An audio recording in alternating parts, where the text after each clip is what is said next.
Hey, Zane. And yeah, most definitely. And yeah, sorry for the small delay. Yeah, it's just that I forgot to connect my microphone.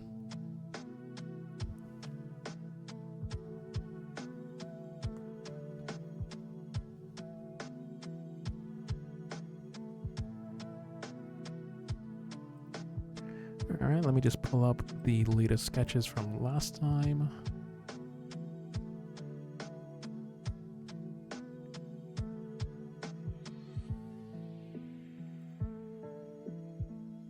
There we go.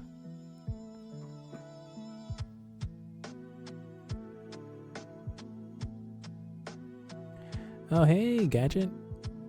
Yeah, no, it's nice to know that you feel excited about the new year.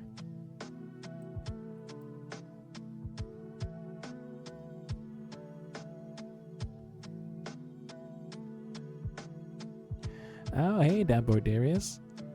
Yeah, long time no chat. Yeah, so how you doing today?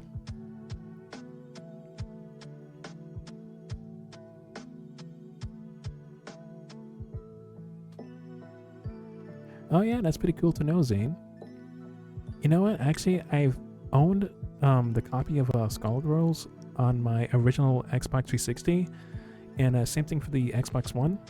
But I never really played the mobile version. Like, how is it?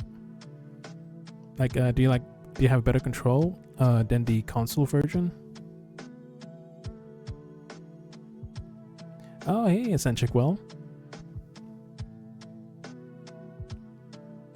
Yes, how you doing?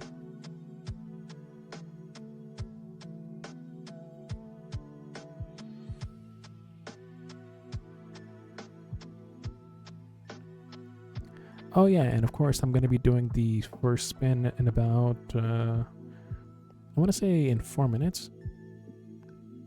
Yeah, so exactly at 4:24, that's when I'm going to be doing the first spin.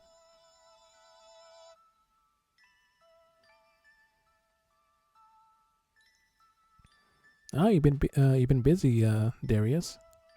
Yeah, sometimes it's good to stay busy. It really helps make the day a lot faster.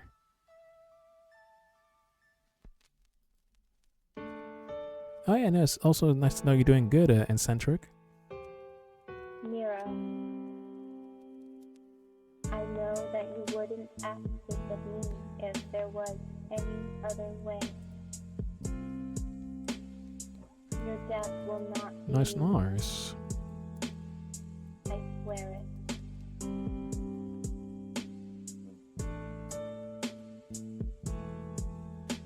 Oh yeah, so I finally found a way to like prevent ads from showing up on the YouTube videos. Yeah, so rather than just using the browser source on my OBS, I've used the window capture, and thankfully I was able to like adjust the size so that it can only displays the video itself. And you know, with the window capture, you know, I'm currently logged into my YouTube account, which means I don't have to show, well, view any ads.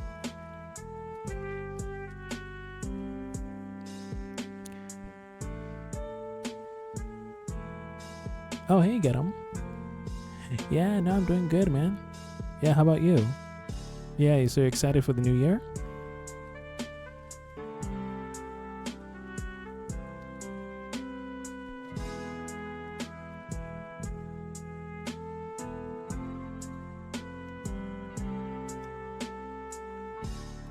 Oh, and of course, you know, just like the past couple of streams, I'm just going to be doing 3 sketches. Yeah, I was considering doing 4, but I don't want to like push myself too much. Yeah, so 3 is a good amount.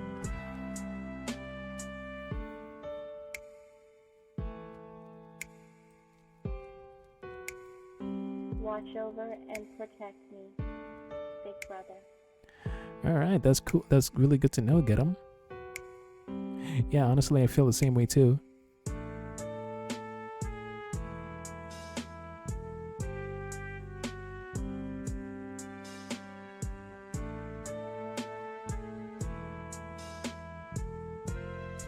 Alright, so we got like 2 minutes left until I do the first spin. let me see if I can just bring up the wheel and the rules in advance.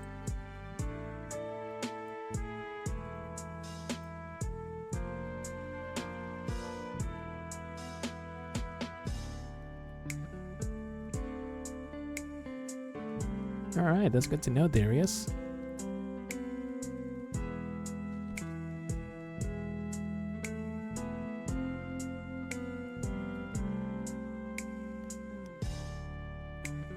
Alright, so it looks like we got a total of 23 winners. Not half bad.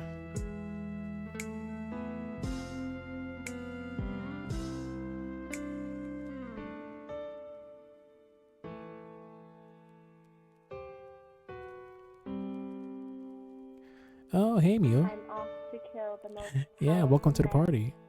Oh, and of course, how you doing?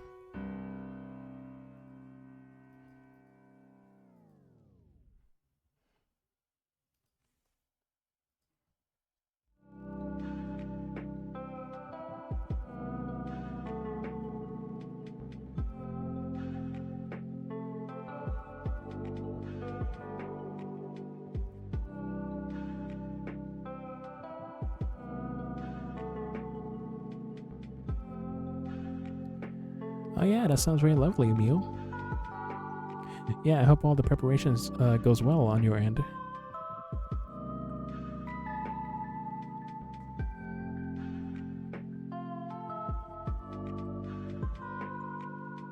Oh, hey, Turtle.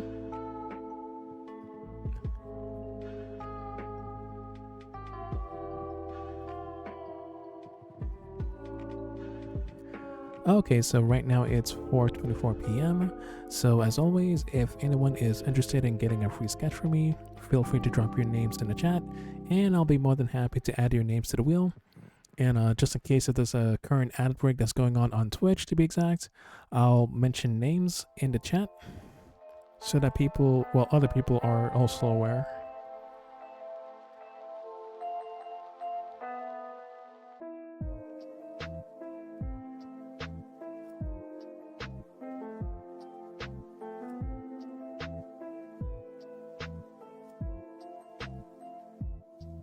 Alright, I see eccentric whale.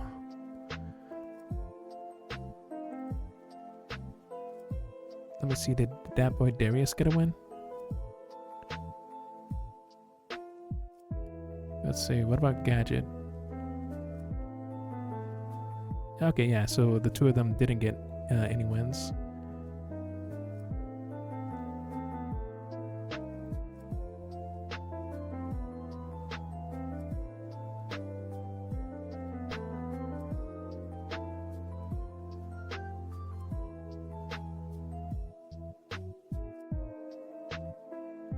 Oh, hey, Musgrave.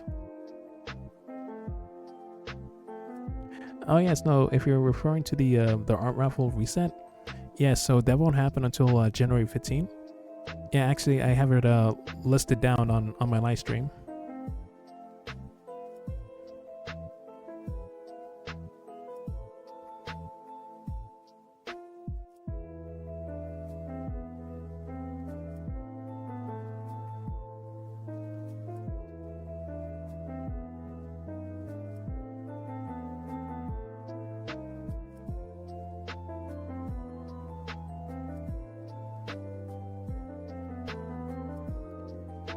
But let me see here. But looking over the winning list, yeah. So I don't see any mention of your name.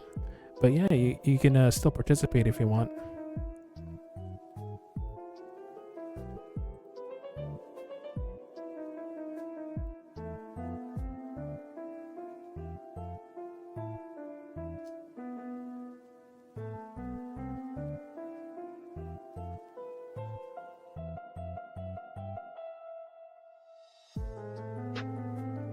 Yep, that is correct.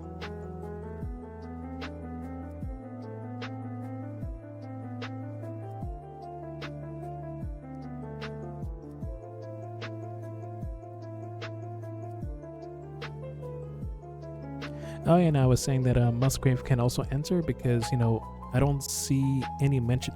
any mention of his name on the winning list. Yeah, so I believe he didn't win anything during, well, actually, well, from December 19 to today.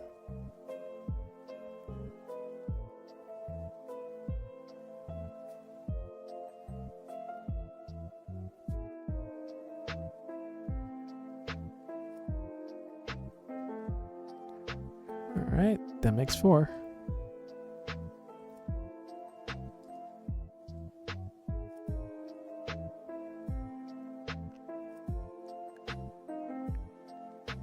All right, so are the 4 participants ready for the first spin?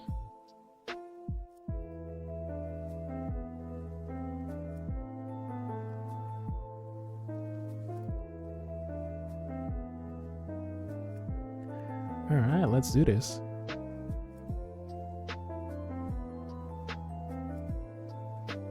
So, oh, and of course, let me check the customize tab, and yes, it's currently set to 30 seconds. So clicking on the wheel in 3, 2, 1, let's go.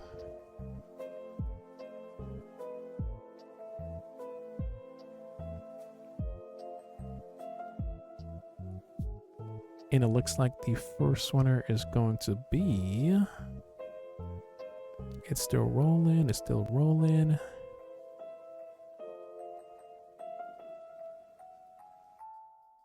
It's still moving, and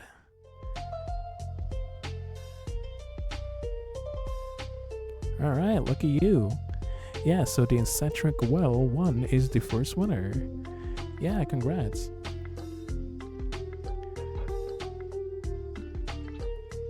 Let me just put this in the chat real quick. Congrats to the first winner at eccentricwhale.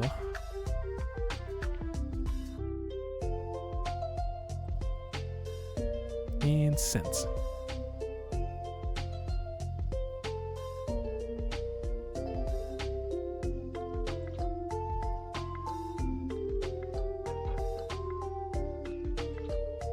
So yeah, you can definitely send me your idea and references through Discord or any of my social media. Oh, and of course, let me just close this window. Just make sure to follow the 6 rules, especially the first 3. Yeah, so nothing not safe for work. The idea has to be simple. And of course, you're only limited to 1 character. Yeah, that's pretty much it.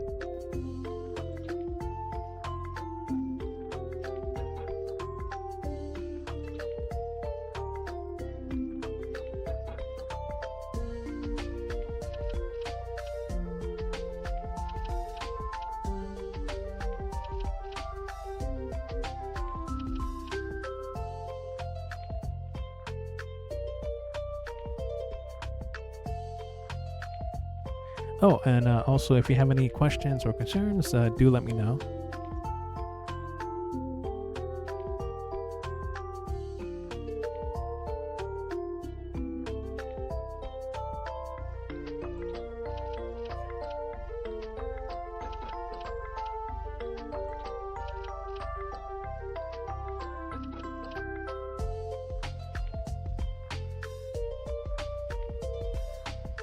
Oh, I see your friend request, so let me just accept it real quick.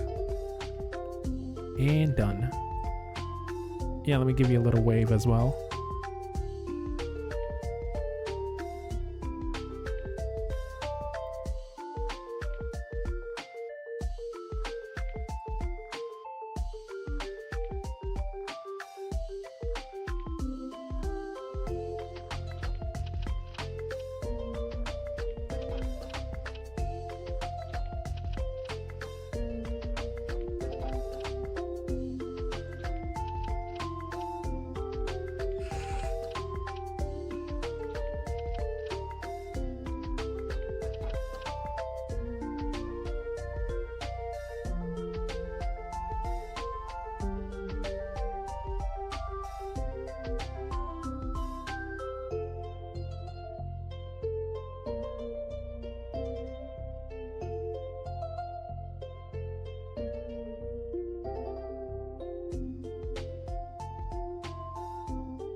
Oh, hey, Epic.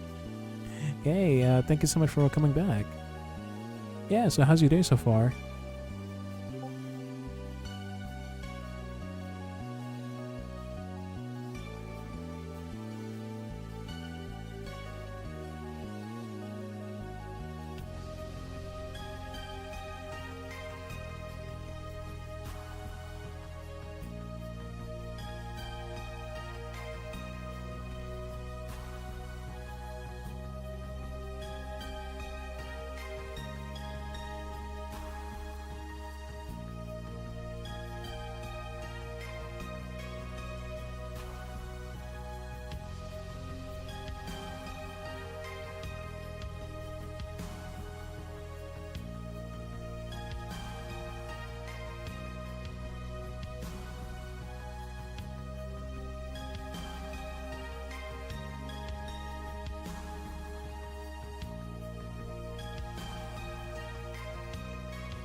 Alright, so looks like I got everything I need. So let me just start working on the first sketch request.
Hey, big guy! Over here!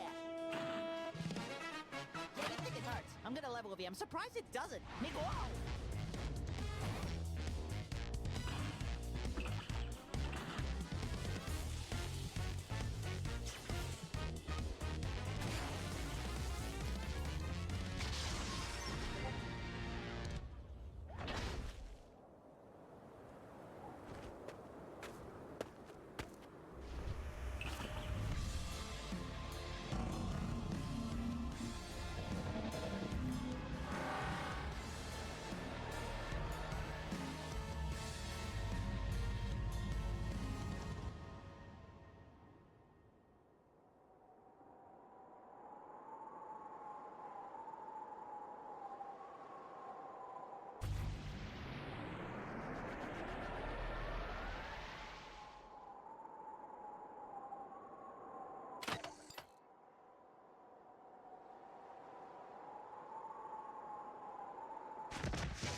It's too much, stranger. Their forces grow in volume. We're simply no match. Clearly you've never rodeo with a Cupmeister. I only just got here. Ditching this joint's not a question on my mind. Retreat. A perfect suggestion, valiant talking flask. Get off! I can take them with my eyes closed. Now is not the time for big talk, magic flask. I'm a cup! A fountain of different offerings is still a fountain. You don't get around much, do you? Oh, hey, Atomic. Yeah, Happy New Year Eves to you too. Yeah, no, honestly, I'm feeling excited about the new year as well.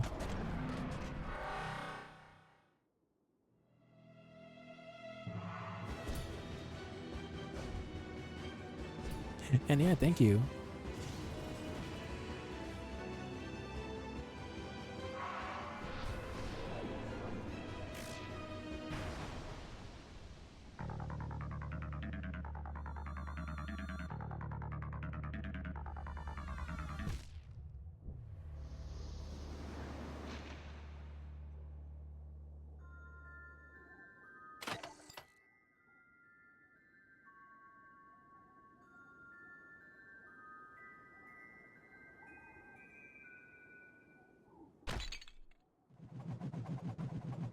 I could have blown their heinies to Kingdom Come if you hadn't dragged me. It's too dangerous to fight them. They outsize us. Plenty against a couple. What logic is going against simple math? Well, let me think. 2 bozos against a bad guy equals fat chance of a loss. You disgrace the almighty math in vain? Yeah, well, your almighty could shove it. I'm taking on bigger and badder than this. That's so easy to say.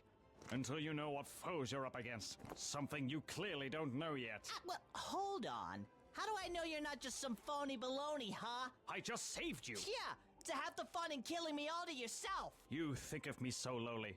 I understand. This army does not signify vain nor malice. It's a sworn oath to combat the greater evil ahead. If I had thought you evil, I would have slain you right where you stand. Oh, so you think you have the higher ground? Think you can just slay me right here? Whimsical flask. Friend, I don't mean to alarm you, but you don't have any valor. Oh, you don't just get to call me a friend and put up a fight like that. It's a fight you're wanting with me. It's a fight you're gonna get if you don't quit flapping your lips. See through me all you must. But it is you who I saved. It is you who needs saving. It is I that will do my bidding. Stand down. I'm afraid you'll have to remove my legs if you expect me to kneel, stranger. The name's Cuphead, and you're crossing the line. Cross it, foe! All right, you ding-dong. Absent-minded buffoon! Goofball. Magic flask! I'm a cop!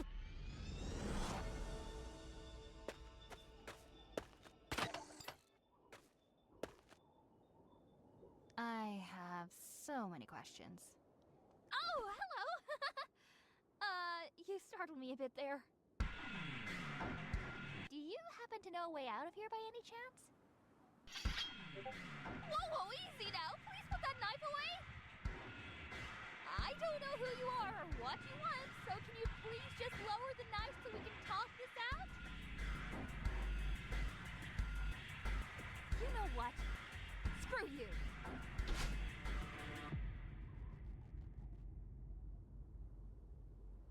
I'll just wait here until they...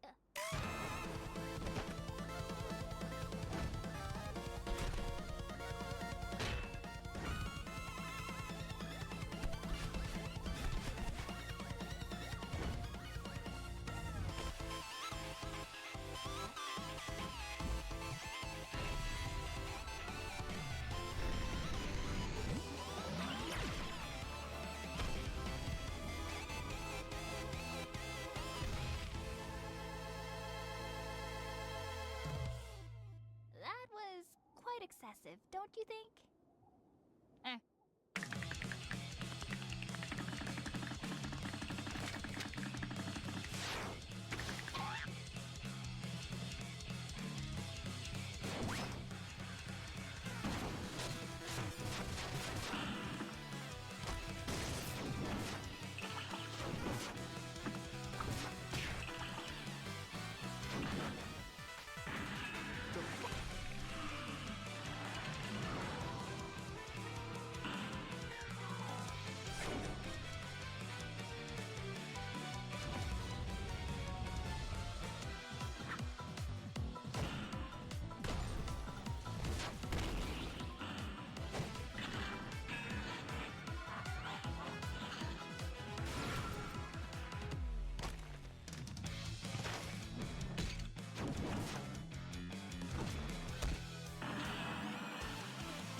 don't know, Madeline. It was a split-second decision.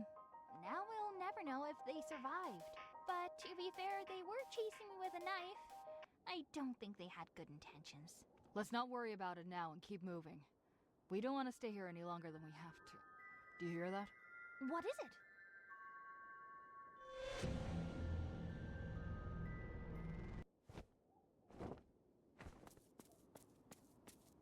Arms down, little cup. It's finished. Put him up! I'm not done yet! Fighting is futile in your current condition. But... No. You're right. I'm done for. Before you take me down, tell Elder Kettle and Muggsy it was me who broke the picket fence. What? But it wouldn't have happened if my brother handed over the stupid yo-yo. It was all, oh, Cuphead, you've been using it for hours. It's my turn. And I'm like, well, you used it. Well, I can't think of when right now, but you definitely used it, and I... Hey, what gives? If I were to kill you, I would have done it now, my friend. But you look pretty hit up yourself, Chief. This Elder Kettle and Muggsy. Excuse me? Oh, no, don't mind me. You seem to embolden mighty strength for who you would consider as family. My wounds still carry, but your life depends on remaining stronger. For Elder Kettle and Muggsy. Okay, what is this? What brings you merry and jolly? You wouldn't understand. So where'd you get moves like that anyway? Bringing it in with a right hook out of nowhere like Tablowy! Ha ha! Young Cup, a knight never gives away his secrets. But you're going to anyway, All right? right, here's my secret. I've been training with ancient sorcery for many a time from young, and it all comes from this shovel. Jimmy Jam Jones, that shovel's really something. I had not been alone in training either. Many of my compadres trained alongside our stead, preparing for a future to protect our people and save the distressed. What a weird use of shovels. Back where I came from, we used those to pick up vegetables, dig holes, and bury the deceased. Shall we move forward? I need to find safety. Is that awkward or something? I hope it wasn't too awkward. I'm sure you must be missing your family, Elder Kettle and Muggsy. Great heavens, is that not his name, ye jester of yonder? I will smite you down.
Initiating recall command for all drones. Repeat, all drones return to position immediately. Oh no.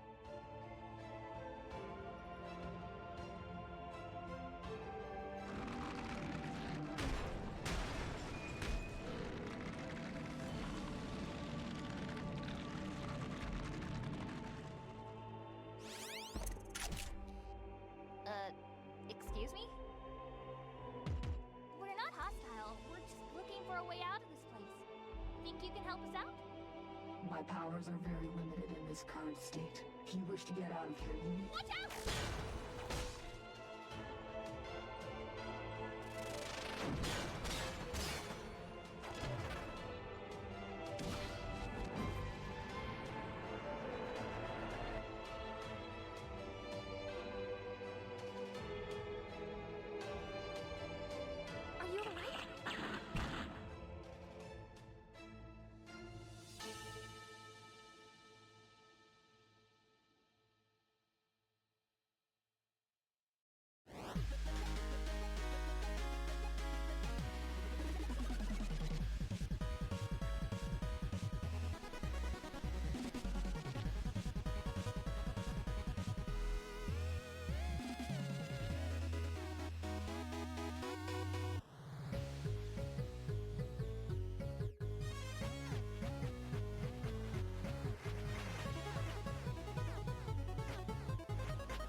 So this is where the sun belongs.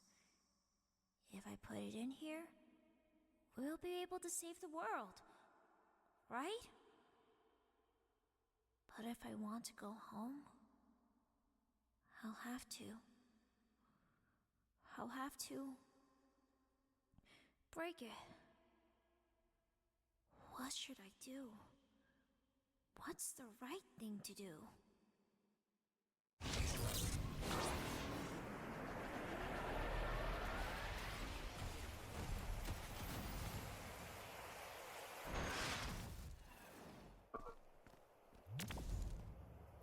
What just happened?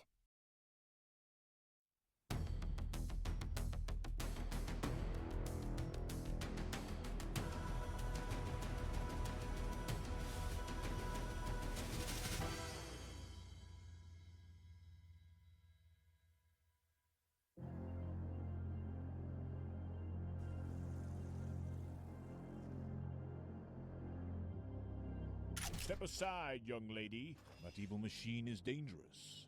Ain't nothing but a heap of scrap now, so I am just gonna... Hold on, wait. Why are you trying to hurt this robot?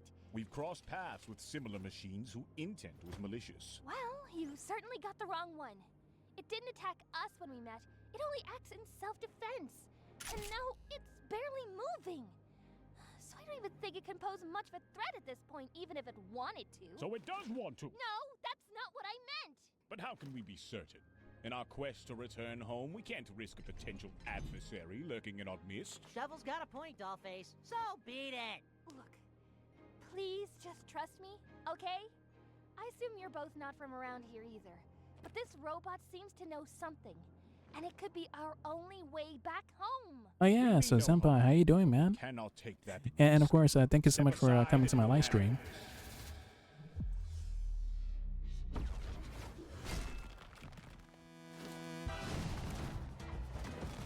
Oh, it's on.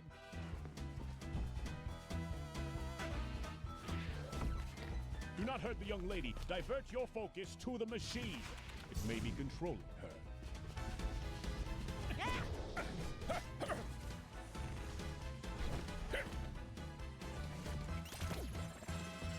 Nope, I'm out of here. I was starting to think I'd gone rusty. Uh-oh. Alley-oop.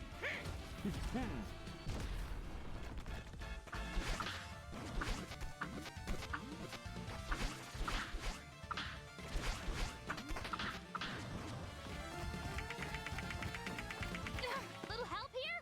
I thought you'd never ask. Wait, no, that's not what I knew it! Unhand her, you vile spirit!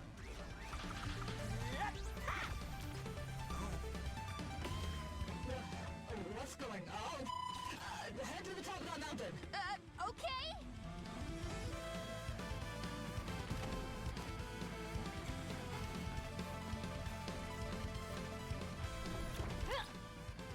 You can't catch up.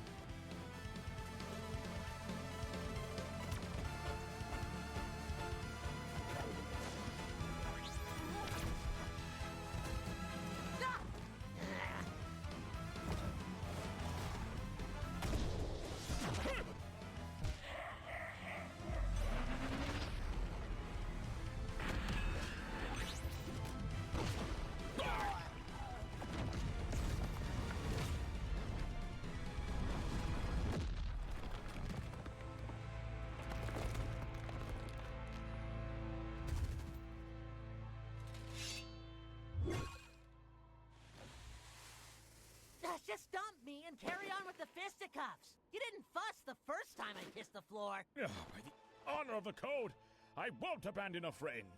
Shoulder to shoulder, we face our destiny. Let's all take a breather for a second, okay? I understand our encounter was less than pleasant, but I think the little robot can clarify everything now that it's active again, right? My primary function is to assist in facilitating your return home. However, cooperation is necessary. Look, pal, I can call a scheme from a mile away. Been caught in a few myself. More times than I care to admit. Explain your motives clearly. It's saying we need to work together. using our skills to get back home. So, we gotta listen to this gizmo to make our way back. If it leads us home, then it is a path worth considering. But know this, machine. Our trust is earned through actions, not words. Affirmative. Okay, now that we're all on the same page, can you pull me up already? So what in the great heavens is going on here? And more importantly, how do we return to our homes? And what's the deal with these crimson stars tossing us all over the place? Don't get me wrong, I'd never say no to an adventure, but I think I've seen enough.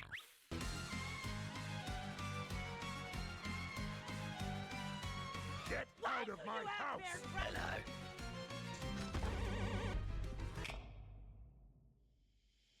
Machine, I will. Wait, who the f are you? Cuphead? Get back here, you impudent fool! Those are portals. The result of a colossal multiversal calamity. It's a power source, but also a tool if used correctly. If a portal fails to form near an anomaly, it could cause their abilities to realize any doable feat from their respective realm. And if it falls into the wrong hands, well, the coherence of our reality will be beyond repair. Oh, yep, sure. How do we leave, please? You can't. The occurrence and destinations of a portal is always random. The only way to be certain of your destination is to directly consume its power, which is usually impossible for one to control. One must meet certain requirements to freely use it, and I am the only one here who does at the moment. That's where our little cooperation comes in. I need you lot to help me hunt down the rogues so I can extract their energy. By now, who knows how much they've gathered. Only one of them should suffice to get you all back home. Who are these rogues you speak of? They are evil robots that want to take over the world because they're evil. But yeah, we'll run into them eventually. Can't you just open another one? We saw you do it before you went all... Unfortunately, no. The remaining of my energy was used to eliminate that child. You what?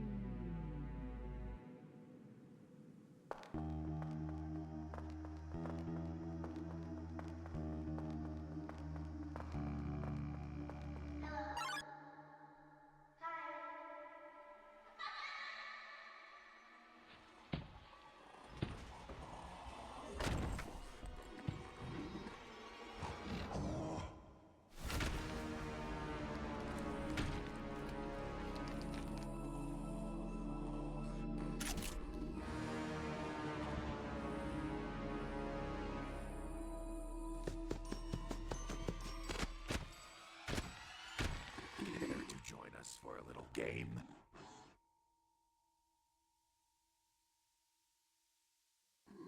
Are you just gonna stand there, or what?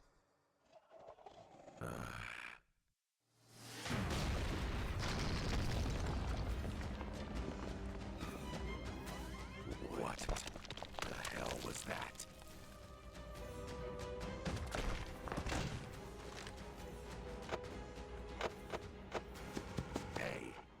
No need to be hasty. We can talk this out. Listen, we can make a deal. I have knowledge, resources, whatever you're after. I can help you get it.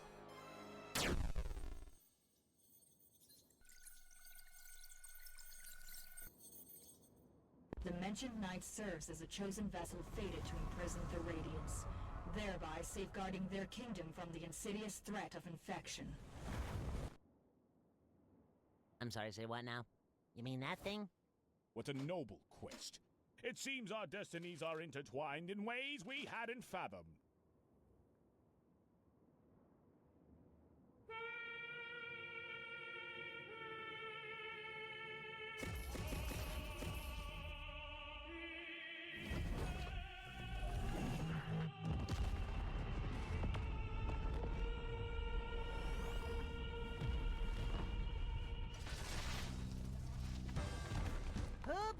like Destiny kicking up its heels with us. What's going on now? It's one of them. It's preparing for attack. They should not be capable of landing such a blow from a distance. No! It's heading this way! Get ready! Did that thing just ski-daddle on by? Rude! Blech.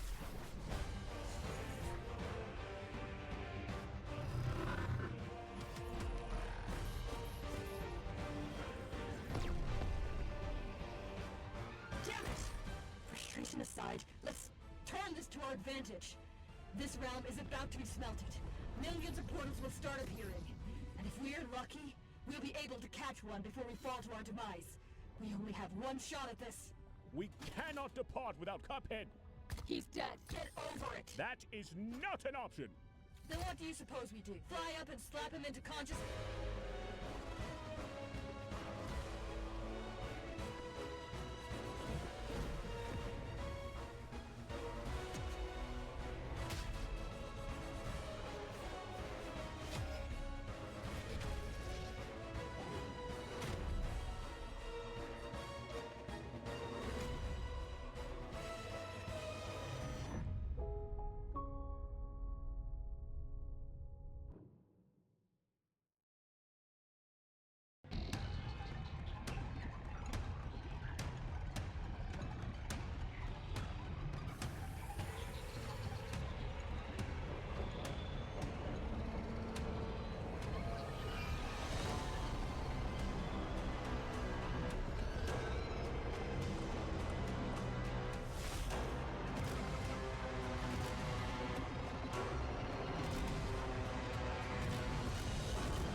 Hey, peasant!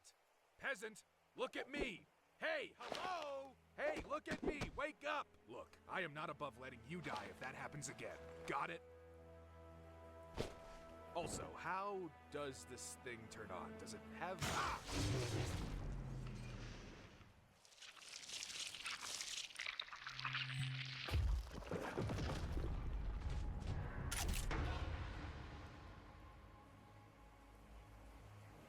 At least let me have this thing. Knocks these guys in one shot, which is pretty satisfying, gotta admit. Oof, you got the malaise too? No? A cold, narcolepsy, some terminal disease that has no cure. I have no idea who that is.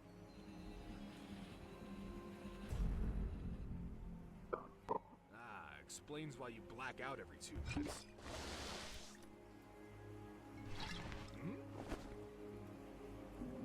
Suit yourself. There we go. Been looking for one of these all day. Gotta move. See ya, peasant with a terminal disease. Make your days count, I guess.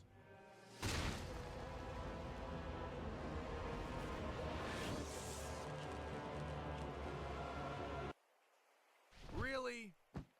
Come on, peasant, let's kick his ass.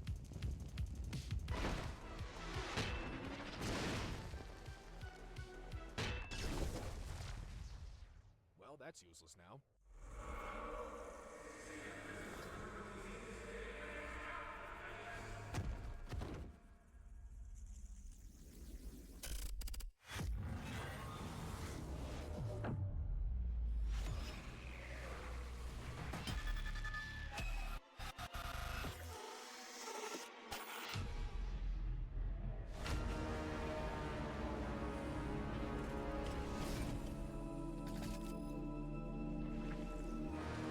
Unbelievable. I can see, feel everything. This is beyond anything I could have imagined. You brought along quite the gift, little one. Now, about that little game. Gather around, friends. This kid could use some company.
Oh, my head.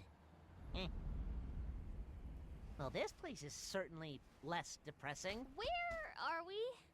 One of the many realms destined to meet the same fate as the one we have just departed. Hey, can we have a minute? Madeline, darling, listen. You're going to get yourself killed. You know that? What? Why? Why? You just risked your life for that idiot. And now you're volunteering to help fight a bunch of weird-looking robots that can kill us in the blink of an eye? This is out. This is too much for you, and you know it. Maybe it is. But I did prove you wrong before. You climbed a mountain. For most people, that's a huge achievement. But for these guys, it's probably just another Monday. I didn't climb the mountain all by myself. I had your help. If we didn't put aside our differences, we were never going to make it. And if accepting others can make a difference for the better, I don't see why that shouldn't apply here. And by the looks of it, this is the only way. Besides, we'll get to spend more time together again now that you're here somehow.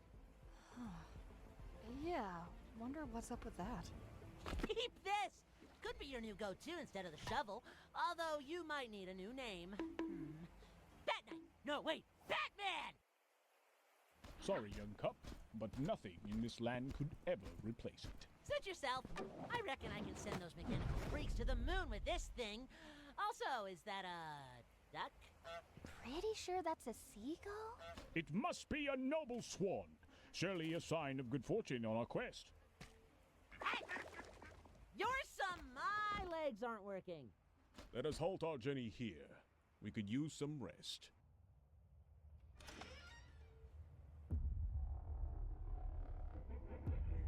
Of all the places, you chose the creepy bar. Now's not the moment to be picky. Hold it! Who goes there? Move an inch and I'll blast you into next week. Oh! Hey! I was just hiding here. I didn't mean to startle you. Sorry. It's no trouble. What were you hiding from? There was a bunch of these scary robots fighting a person in a hooded cloak. One of them saw me and tried to attack me, but I was saved at the last second. I was locked here and he went back to fight. He seemed very sick, and I don't know if he's still around. Well, taking down one of them is no simple task, so if he's battling many, I doubt he'll go down easy. I'm confident they'll return safely. Any talents or tricks up your sleeves? It's dangerous out there. I can talk to God.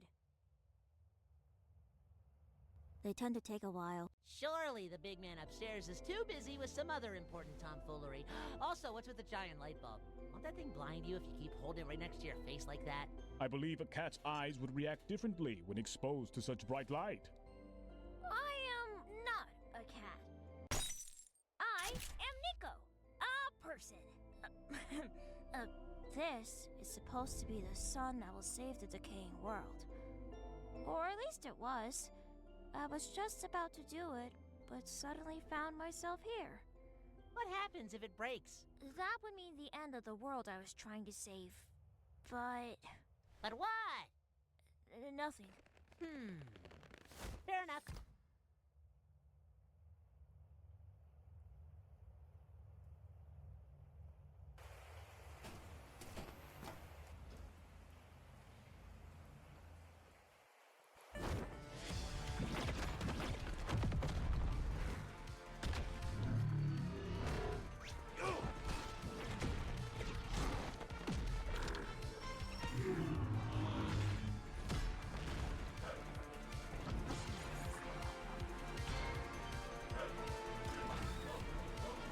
There you are!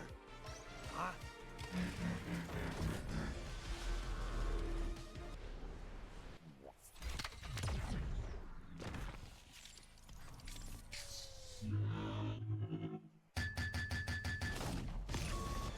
Oh, thank God that was weird. You gotta be kidding.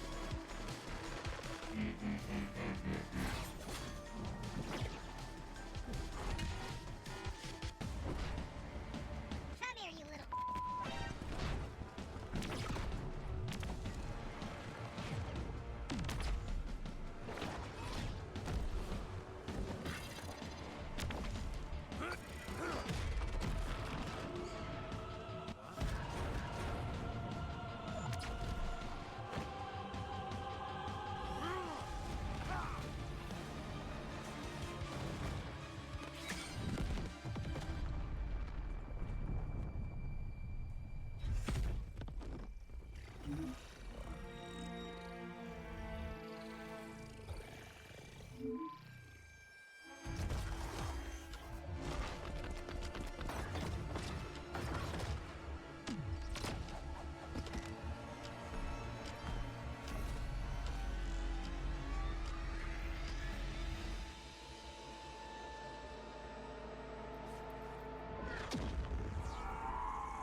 Oh, hey, Tiger Cat.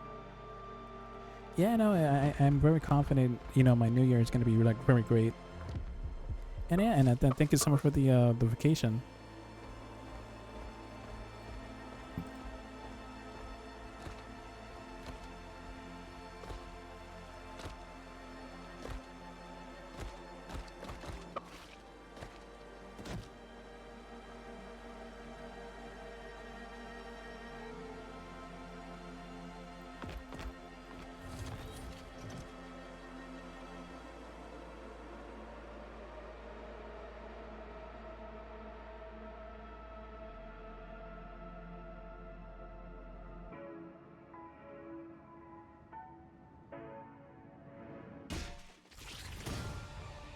Nap's over! Terrible timing for a siesta!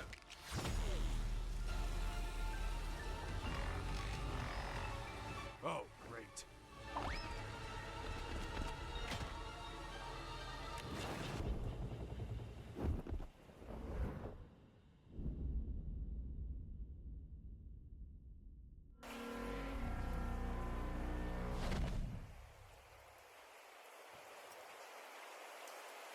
God damn it.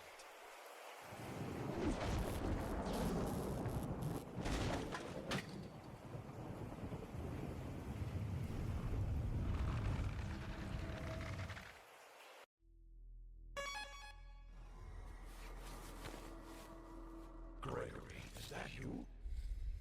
You're not Gregory. Who are you? Are you lost?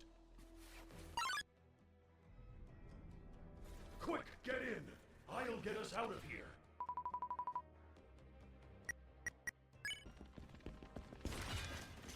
I don't know what's going on, but this looks bad. Who are you, by the way?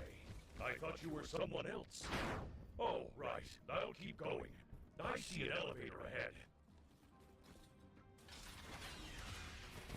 My name's Freddy, by the way. Do you mind if I scan you? Duly noted. We need to lay low. I do not recognize this great kid!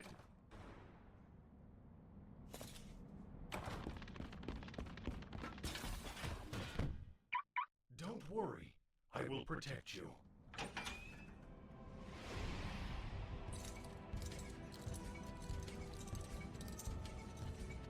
The path is blocked by what seems to be electric bars. There might be another way around. Do you see that small vent on the floor? You might be able to reach the other side.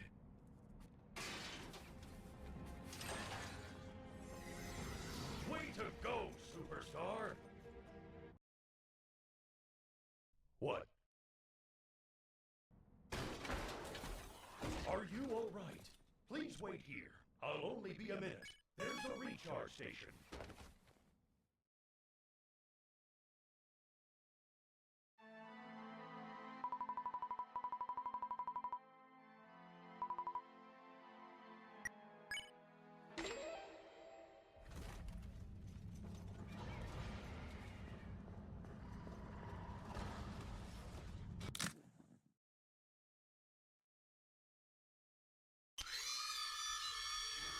Alright, so looks like I'm pretty much done. Oh yeah, so eccentricwhale, if you're still there, let me know what you think about the sketch. Did I catch you off guard?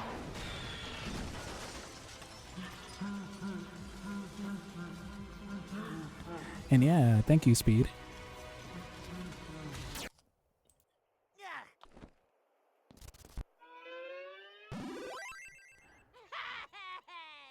Sorry, but I Oh, must be nice. at my And yeah, you're very welcome, Eccentric. Oh, and of course, thank you, Mew. So let me just send this to Eccentric pretty soon. And after that, I'm just gonna move on to the next spin. I've got all the deals. You just name it. Hey, wasn't that the bat I just found on the ground? You must be thinking of something else. Sure. Anyways, I want pancakes. Pancakes would be nice. I would like to have pancakes as well, if you don't mind. That would be 250 each. Don't worry, folks. It's on me tonight. Sorry, whimsical talking flask, but a coin ain't enough. I think I can pay for that. Although it's very hell for price, don't you think? What is this? Some kind of circus invitation? I don't deal in metal scrap. Sorry, little buddy. Got anything, Shovel? Aye, certainly. No! Could I perhaps receive a discount? No can do, pal. Maybe come back when you're a little more financially secure.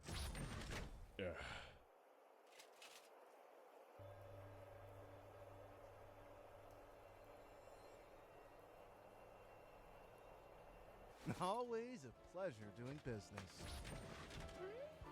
Keep the change. This might be a really dumb question, but do you, like, use a shovel as a weapon? Not a dumb question at all. Yes, I wield a trusty shovel in battle. It's great for digging and, of course, giving foes a good whack. Though it's been through some tough fights. Got cut in half once in a clash with, My, that's a fine weapon you've got there, but I reckon you should hold on to it. I am not worthy of such a piece. Keep it and swing it with pride, little friend. I can scout around for basic fix-up materials. We can try to get that shovel in better shape. Much obliged, Nico. This shovel's been my trusty companion for a long time. I'm certain there must be something here that can fix it. Give me a shout if you come up with something. Will do. Hey, so what's the deal with that ghost thingy of yours? Thanks for the save, by the way.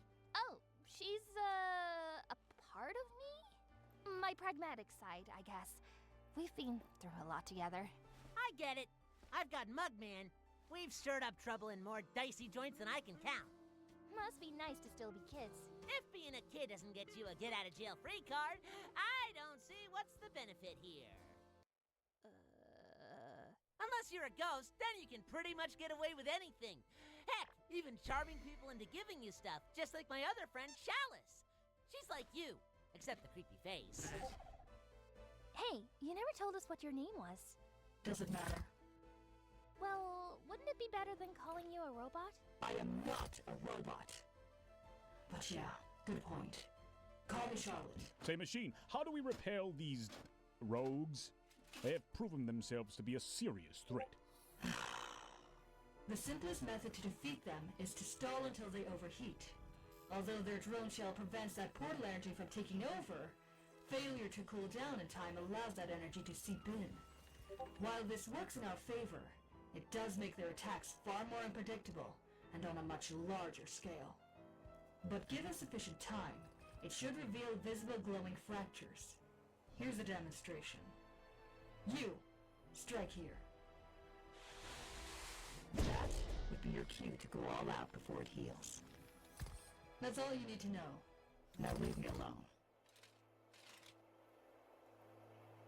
Alright, so since I'm all done, let me just bring back the wheel, the rules, and I'm gonna move on to the second spin.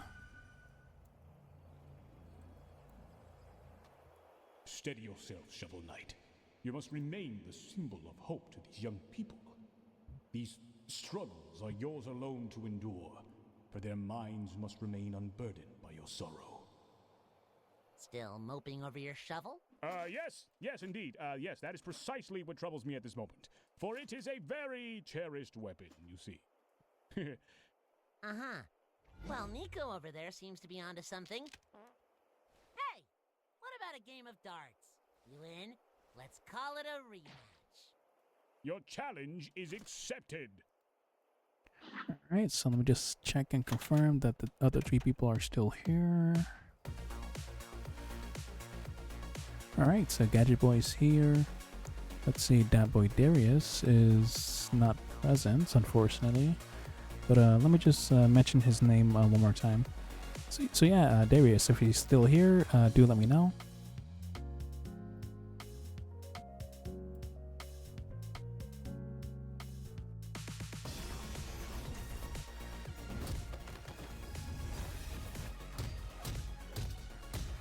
Oh, and of course, Musgrave is here. And yeah, thank you, Musgrave, for that confirmation. Yeah, I really appreciate it.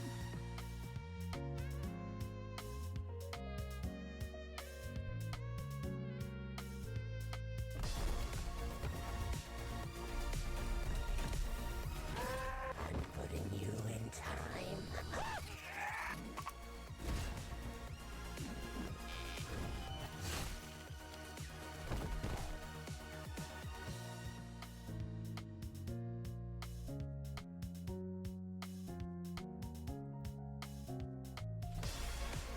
Alright, so it looks like it's going to be between Gadget Boy 197 and Musgrave 322.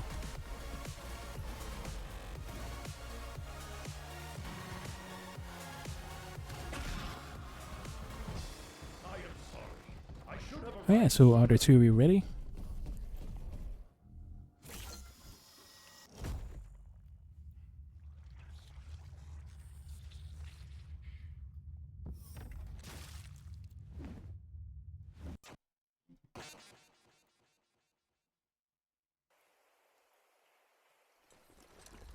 Alright, let's do this. So clicking on the wheel in 3, 2, 1, let's go.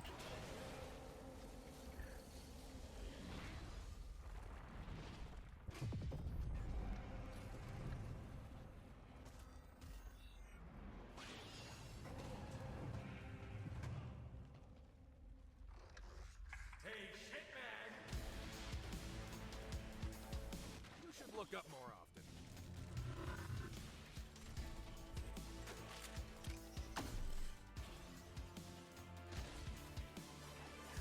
Alright, there we have it.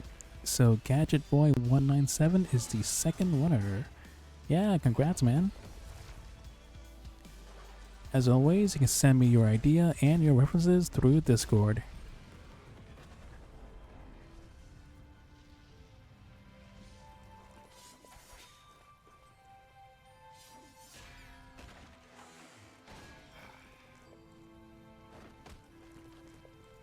Well, mind if I do the honors?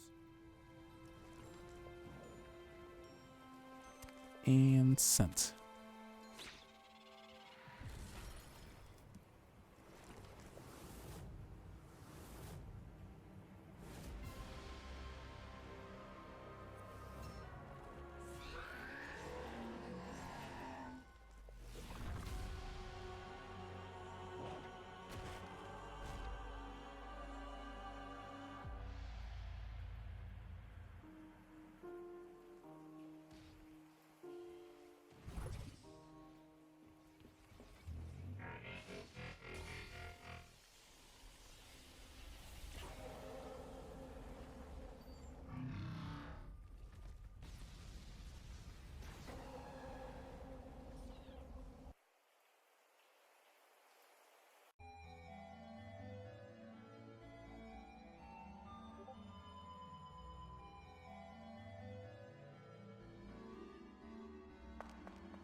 Did you really think I wouldn't see your little trick?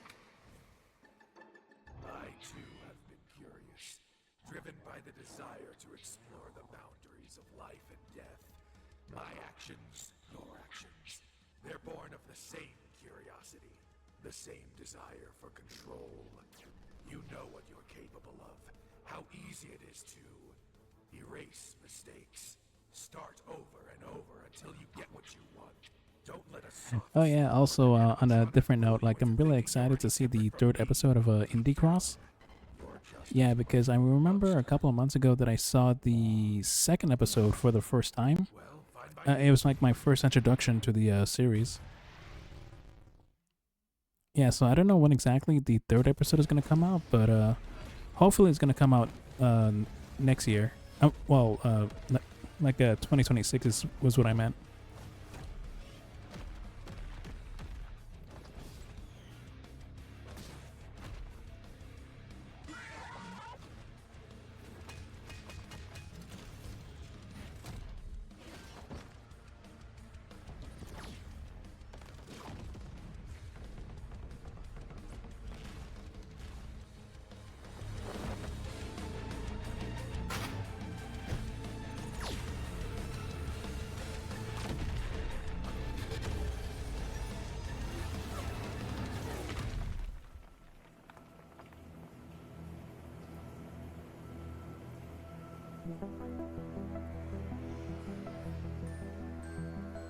Oh yeah, most definitely speed. Tampering with affairs that don't concern you. Well, not anymore.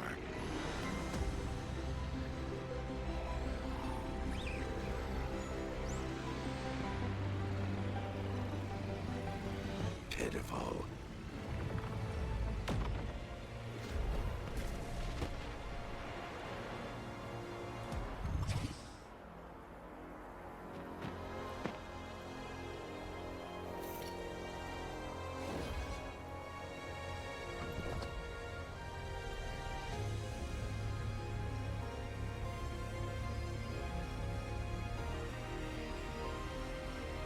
No more haunting.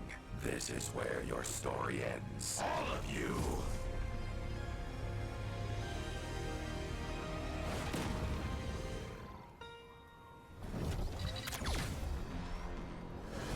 The longer you drag this out, the more painful your death will be. See how far it gets you.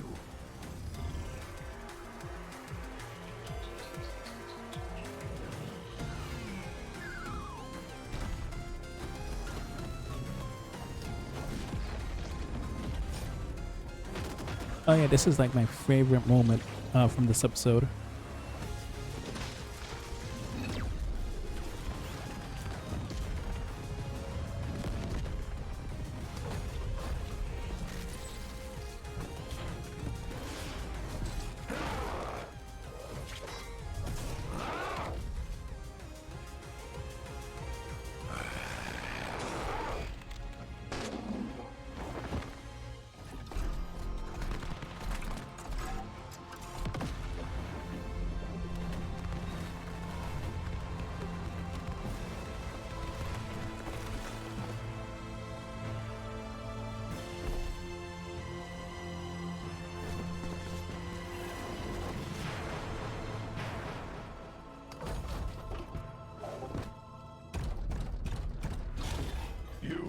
not take control of me.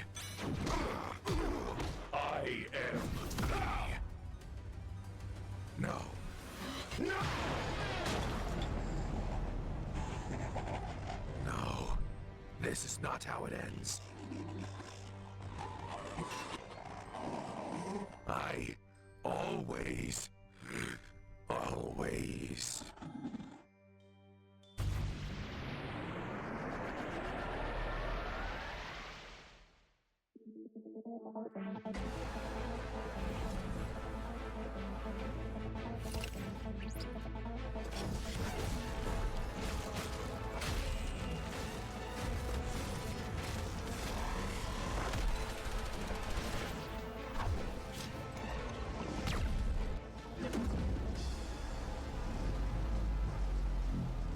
Alright, everyone, stay sharp. We have Sure, I can do that. And sent.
Oh yeah, so a character that I would really love to see making an appearance in the Indie Cross series is Hornet, you know, from Hollow Knight.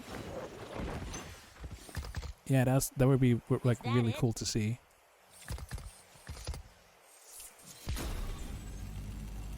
Stay on guard.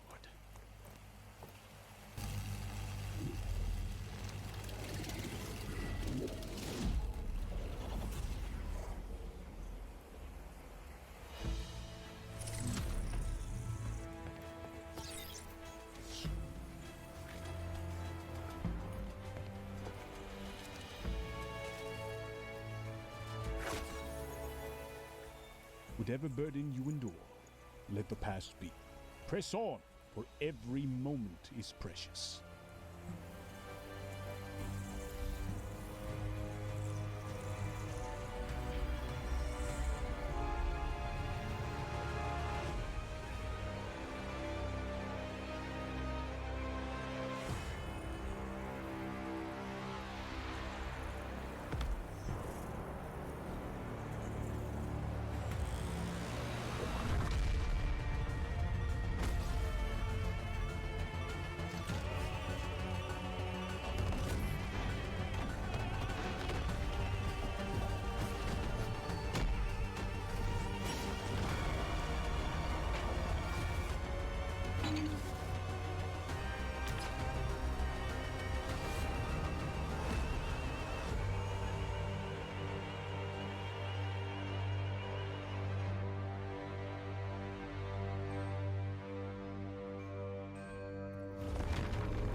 way out, perhaps? Goodbye, superstar.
Anya is a high school girl and Russian immigrant who is chock full of insecurities and struggling to fit in. Everything changes one day when she falls into a deep well and finds herself trapped along with some skeletal remains and their ghost. Anya befriends this ghost, a girl her age who died 100 years ago. After escaping the well, Anya's life improves drastically with the help of her new pal. That is, until the ghost girl starts getting a little too controlling and obsessive about Anya's love life. This is a charming and spooky coming of age story until things take a dark turn. This is Anya's Ghost.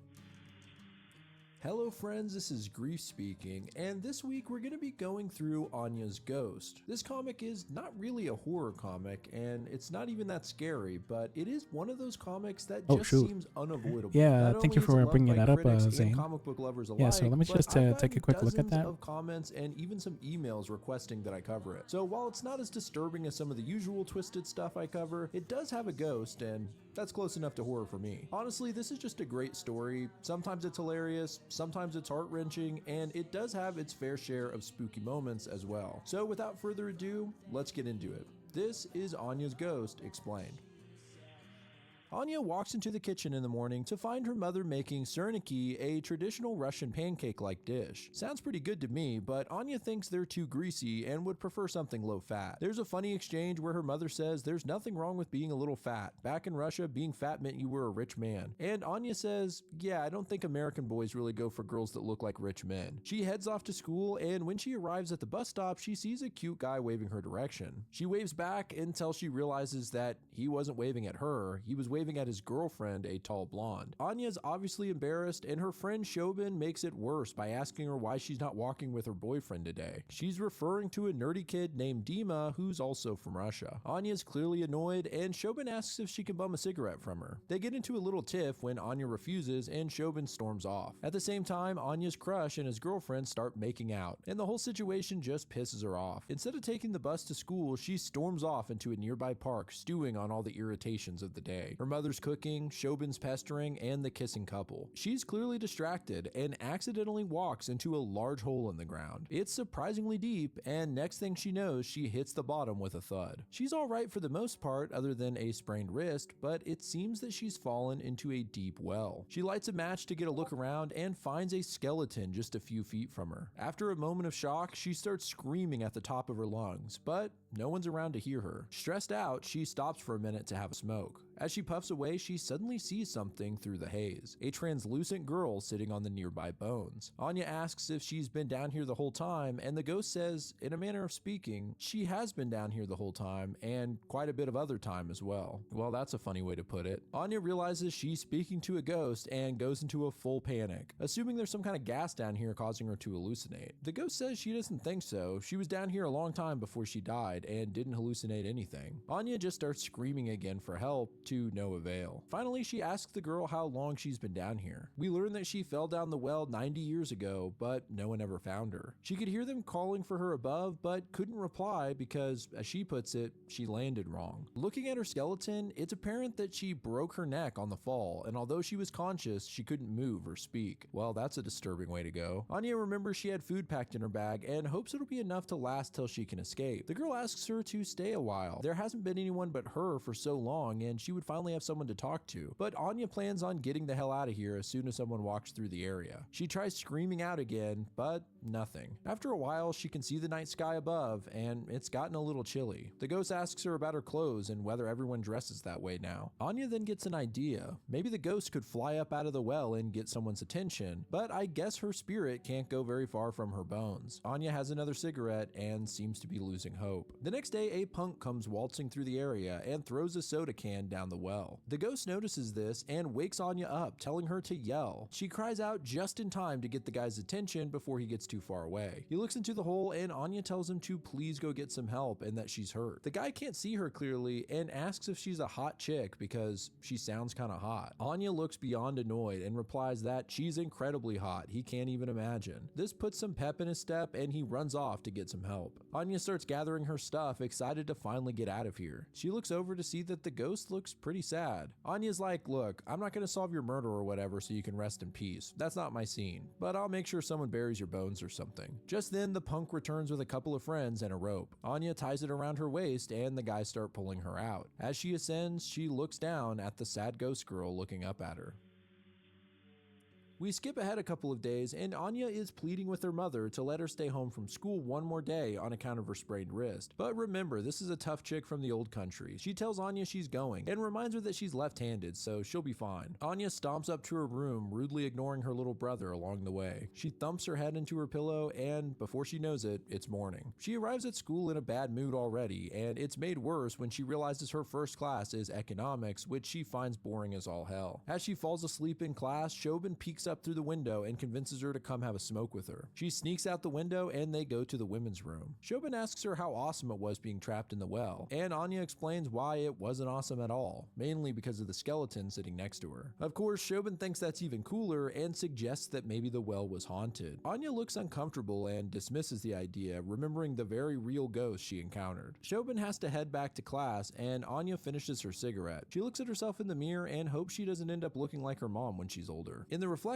she notices something peeking up from behind the stall. It's none other than the ghost. After a bit of a scare, Anya asks her what we're all wondering. How did she leave the well? Well, if you remember, she has to be near her bones, and I guess Anya accidentally put one in her bag. She looks around and finds that, yep, she was carrying around the ghost's pinky finger in her bag this whole time. The ghost girl's pretty hyped on finally getting out of the well, but Anya's not so pleased. She doesn't want a ghost following her around high school. Just then, the bell rings, and Anya remembers that she has a big biology test today, and she didn't bother studying for it because she was hoping she'd still be home. In a rush, she tells the ghost to hide in her bag and heads to class. After the test starts, the ghost floats out of Anya's bag, though she's really small, and at the side of her, Anya stands up and slaps her hand over her, which draws the attention of the entire class. She just plays it off like she was killing a bug. After she sits back down, the ghost starts talking to her, but Anya is pissed and demands she get back in the bag. This commotion is noticed once again by the teacher, who tells her to try and remember her notes in her head rather than out loud. On top of that, the teacher can't quite pronounce her last name, Borzakovskaya, which embarrasses her even more. After this, she finally gets to the test, and she's screwed. While she struggles to answer, the tiny ghost girl floats around, covertly looking at some of the other students' papers. She then relays what she saw to Anya. For the first time, Anya is actually glad to have a ghost in her bag, and with the Phantom's help, she finishes the test easily. The nerdy kid, Dima, announces to the teacher that he finished early and would help collect papers if she needed it. All the other kids look annoyed at him, and Anya says he's gonna get pounded later. It cuts ahead, and sure enough, Dima is getting bullied at lunch. The ghost girl points out that Dima and Anya are both Russian, so why isn't Anya backing him up? In her time, your people stuck together and defended each other. Anya tells her times have changed. If you act like a fobby creep, you get creamed. She explains to the ghost that fobby is short for fresh off the boat. All of a sudden, Shobin runs into the lunchroom and informs Anya that it's bleep test day in gym. They usually try and skip the bleep test, but they were caught. The gym teacher reminds everyone how it works. They run back and forth across the gym in time to a sound or bleep. The bleeps get faster, and so you must run faster until you reach your physical limit. Anya thinks the gym teacher just likes watching them run around in skirts. She looks over at the apparently perfect Elizabeth, the blonde we saw earlier, jealous of how well she does in gym. Anya and another girl come up with a plan to pretend to fall halfway through the test, and as they plan, Elizabeth's boyfriend Sean, Anya's crush, comes into the gym to watch, making the whole situation much worse. The buzzer sounds and they all take off. Anya's friend sticks to the plan and falls to the ground, but probably because of Sean watching, Anya keeps on running. She actually does pretty well, outrunning some of the other girls, but she gets distracted looking at Sean and trips on her own 2 feet, falling face first into the floor. Even worse, her butt is sticking up in the air and everyone can see her underwear. Elizabeth stops to help her up, and Anya is mortified. Afterwards, she changes in the locker room, and the ghost girl asks her if there was something she could have done to help. Unfortunately, you can't cheat at gym. While they talk, Sean comes out from behind her and surprisingly starts up a friendly conversation. Assuming it was fake, he tells her that fall she took was bitchin'. They introduce themselves properly, although Anya is still embarrassed of her long-ass Russian surname and calls herself Anya Brown instead. Then Elizabeth shows up, and her and Sean walk off together. On the bus home, a girl says, "Hey Anya, I heard about your nice moves in gym today." But Shobin backs up her friend and says, "Hey Katie, I heard about your nice moves in the boys' bathroom today." Nice. Lost in thought about her interaction with Sean, Anya passes the park on the way home, forgetting to bring the ghost bone back to the well. Back at home, Anya's mom is about to take the US citizenship test and needs help being quizzed. It's a pretty fun scene that I can't do justice explaining, but her mother thinks Ben Franklin was a president. Later, upstairs, Anya's chilling out listening to music when the ghost girl comes out and asks her if it's okay if she stays a little longer, even offering to keep helping her at school. After a moment of thought, Anya agrees. She has finals coming up after all. The ghost gets super excited to see more of this future world.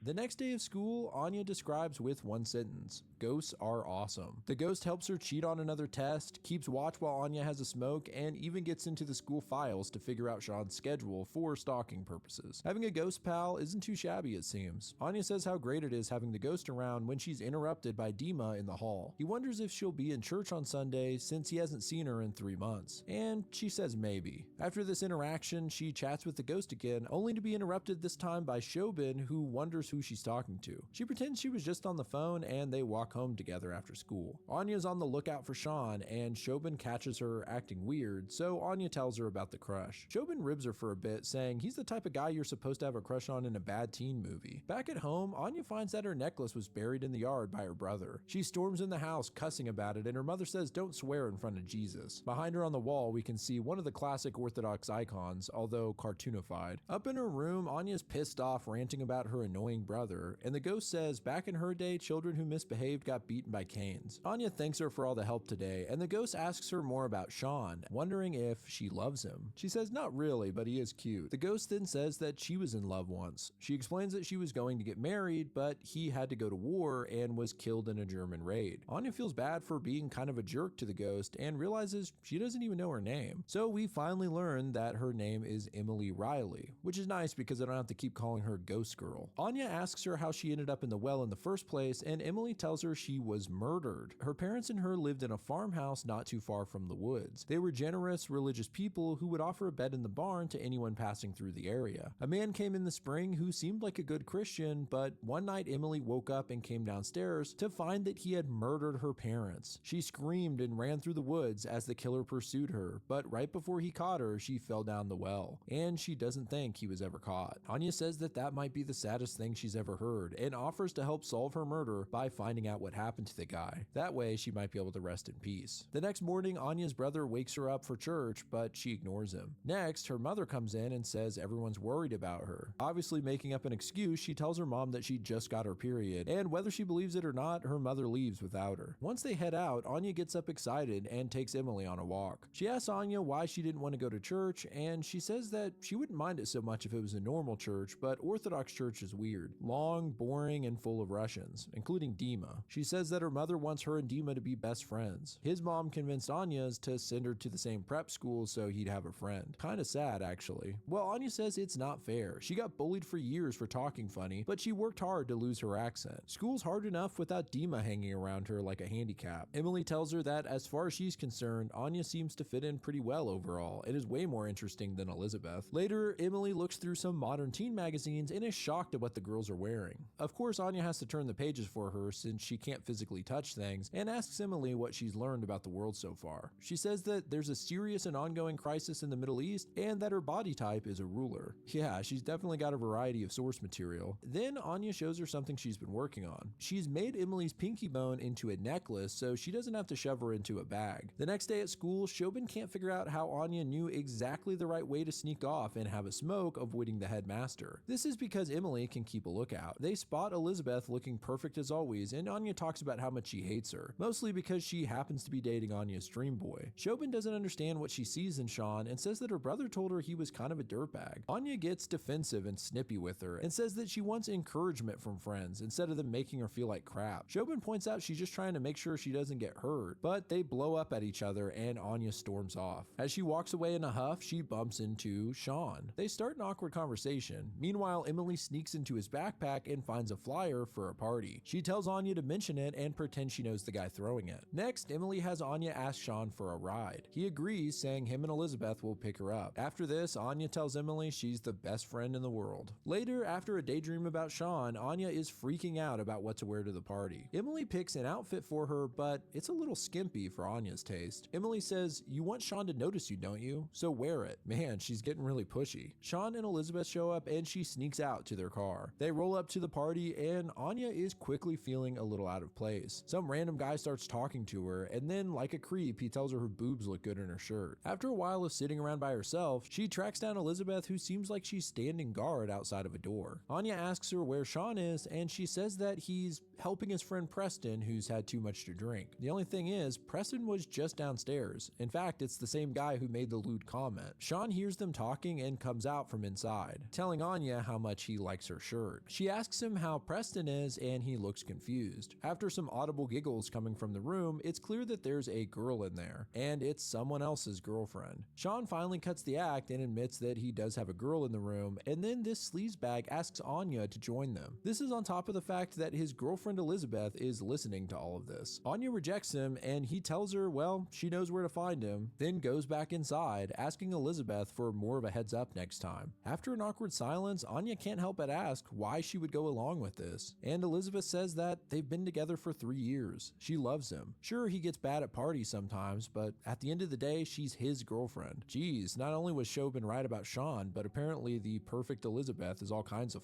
up. Anya leaves the party and starts walking home when Emily comes out and confronts her, asking her what the hell is wrong with her. She can't wrap her head around why Anya would leave when she was that close to Sean. Anya points out that Sean is a total creep, plus there was another girl in the room. Why would she stay? Emily looks pissed off, saying that Anya could have gotten rid of the girl. All of her hard work is now ruined. Anya wonders what exactly she wants from all this, and Emily says she just wants her to be happy. She's in love with Sean, she should be with him. She continues saying she knows what it's like to love someone and then lose them. Anya reminds her that Sean isn't dead in World War I. He's upstairs making out with a girl, and there's a big difference. It's getting late and they just head home after this.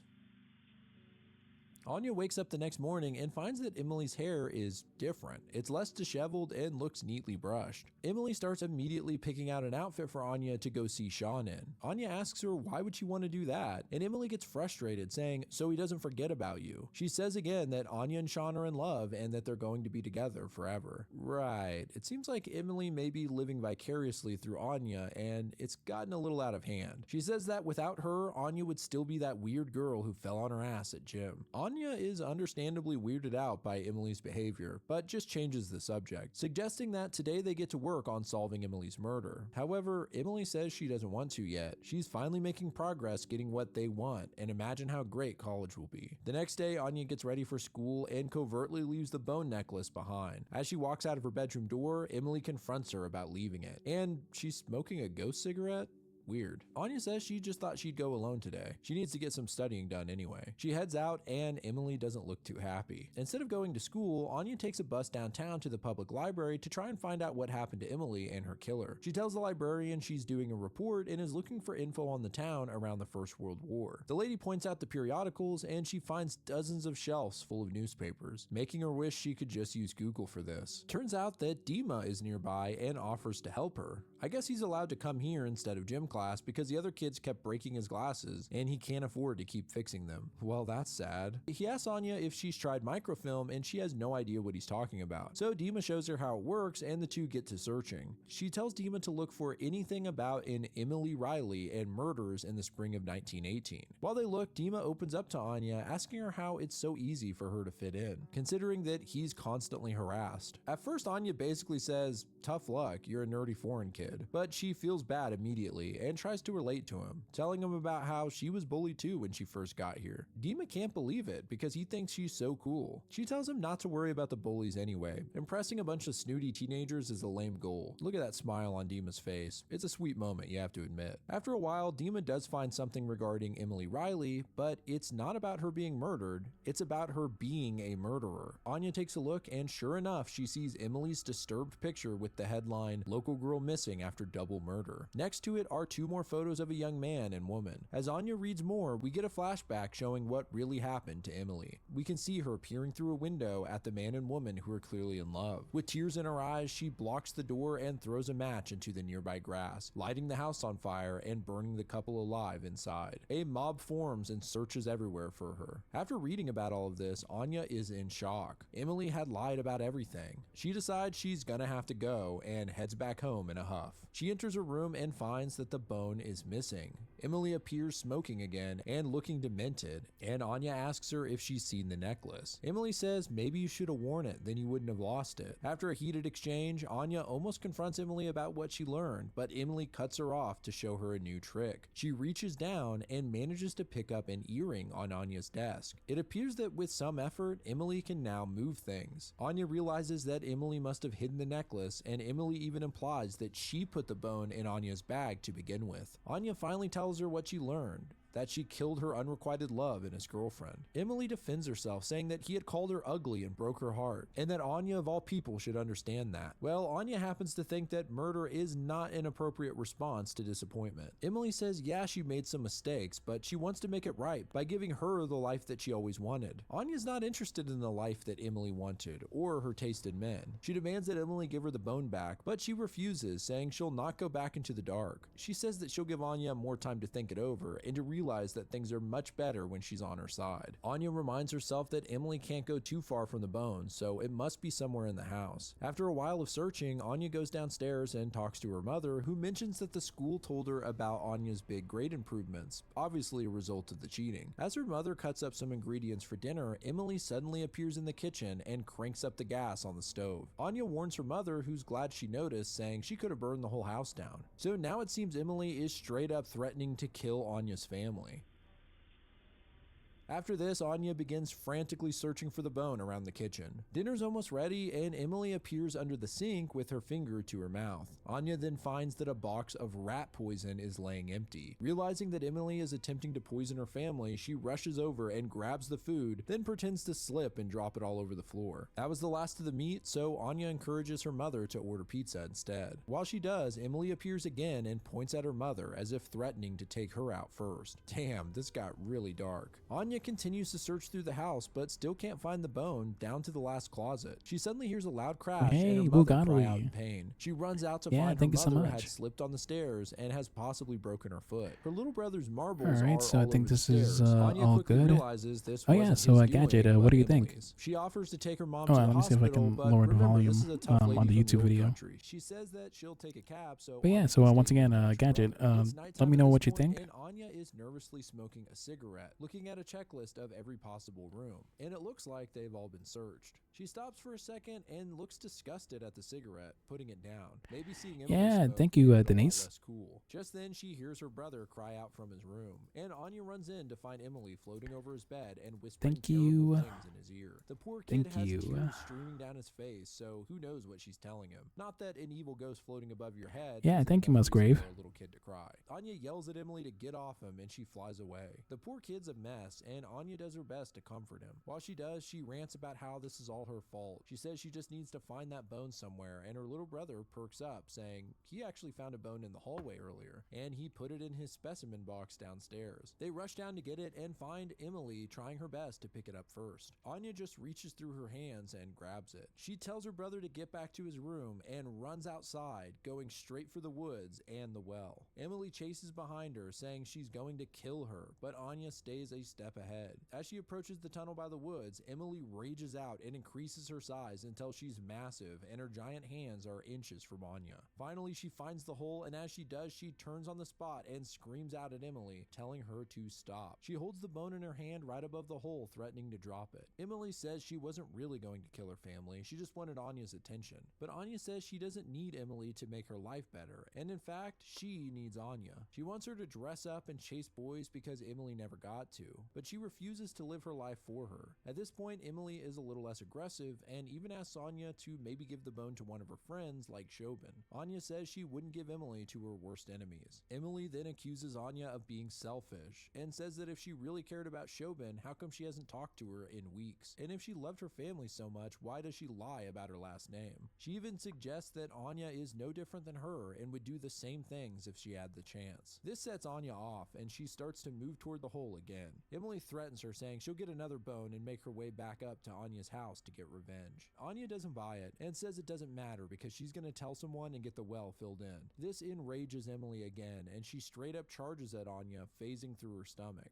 It looks like an uncomfortable feeling, but it doesn't stop Anya and she drops the bone into the well. Emily screams out trying to fight it, but is ultimately dragged back into the well. There's a moment of quiet as Anya looks down into the dark well. She begins to walk away when something grabs her ankle. Looking down, she sees Emily has possessed her own skeleton and it's climbing out of the well. Anya kicks her foot loose and moves back, but Emily stands up looking pretty freaky as the bones glow. Anya starts to run away but stops. She confronts Emily, confessing that she may not be exactly like her, but she's enough like her to understand how she feels, envious of others and wondering how they have it so easy. But Emily needs to learn that you never really know what's going on in someone else's head. How does she know the girl she killed wasn't even more messed up than her, or the boy for that matter? No one has the right to decide who lives or dies. It's pretty clear that Emily can barely even stand in this form. It seems like Anya's words hit home and she looks up with tears in her eyes. Then she lets out a long sigh and falls backward, sending her skeleton into the well. We then get a time jump to the well being filled in by the school's public safety group. The guy in charge approaches Anya and has a hard time pronouncing her last name. This time she proudly says it, and he thanks her for telling them about the hole. She says she didn't want anyone else to go through what she did, and the man likes her attitude, even suggesting to see her in the student election coming up. Afterwards, she has a seat on a log in the woods, and Shobin finds her. Anya apologizes for not talking to her, and she says it's no big deal. She offers Anya a smoke, but she refuses, saying she doesn't know if she ever really liked them, and it doesn't look as cool as she thought it did. Shobin tells Anya that she may look normal on the outside, but she's not on the inside. Anya takes it as a compliment, and we get a beautiful zoom out as the comic comes to an end. So there you have it, Anya's Ghost. There's a lot of interesting things you can take from this comic, but the thing that stood out to me the most is a lesson in judgment. You really don't know what's going on in someone else's life. Anya thought that Elizabeth was perfect and found out she was miserable and in a really jacked up relationship. On the other hand, Anya thought her life sucked and saw herself as horribly flawed, but from Dima's perspective, she was the cool one who had it easy. You just never know what's going on in someone's head. I highly recommend you all go buy a copy of Anya's Ghost at your local bookstore. One of the things that's completely lost in an overview video like this is the humor. This comic is genuinely funny, but what did you guys think? Let me know in the comments below, as well as anything else you'd like me to do a deep dive on. Shout out to Kill Me Katie as always for the intro and outro music, which is likely playing right now, and if you want to see your art at the end of my videos, email me a submission to the address below with a name or social media handle. But I appreciate you guys watching at all. This is Grease speaking. Goodbye, friends.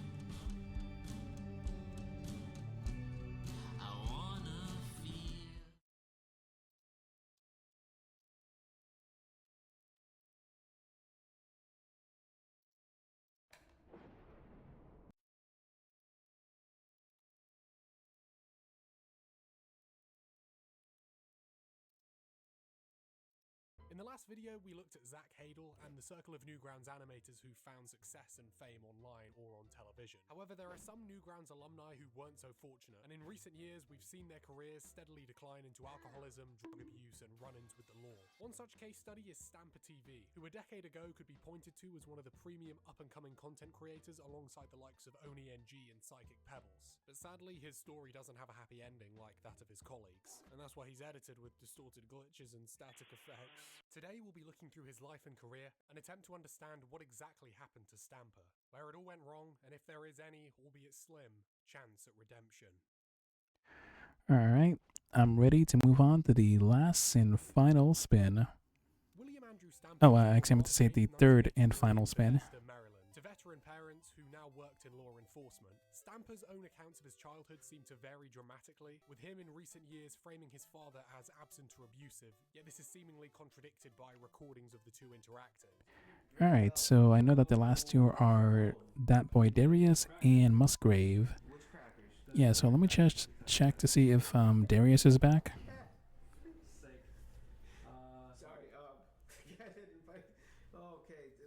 His parents would divorce when he was young, and his mother would get a new boyfriend whom Stamper would talk fondly of. From what we know of his early life, he would often... Oh yeah, I see you, Musgrave. Yeah, thank you for mentioning that. ...for being poor and overweight. With so much turbulence in his home life and also at school, Will would never even get as far as a high school diploma, dropping out without any formal academic qualifications to speak of.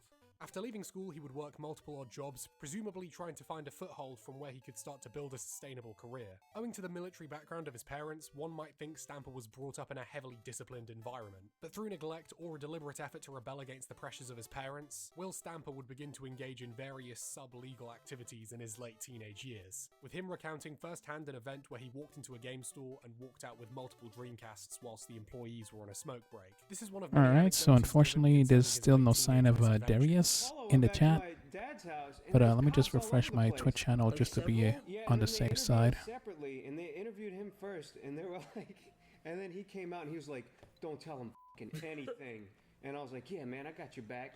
And then I went in there and I was like, it's a fake gun. We got it at Walmart and we already got rid of it. Actually, that was the last story. On top of this, it was likely during this time he began to engage with alcohol and drugs, signaling the start of a lifelong vice that will frequently rear its ugly head throughout this story. I'm not trying to frame this as evidence for him being a criminal before he joined the internet. I think crime in your late teens is cracking character building, but it should illustrate that at a time in one's life where stability... Yeah, so it looks like Darius is still not here. ...to adult life, he was, from what it seems, pretty alone. Yep, so since Musgrave is the only participant, I guess this win automatically goes to him. And also, just for the fun of it, I think he uploaded them together. Like the list yeah, this is something that I always like to do, since this is the final spin.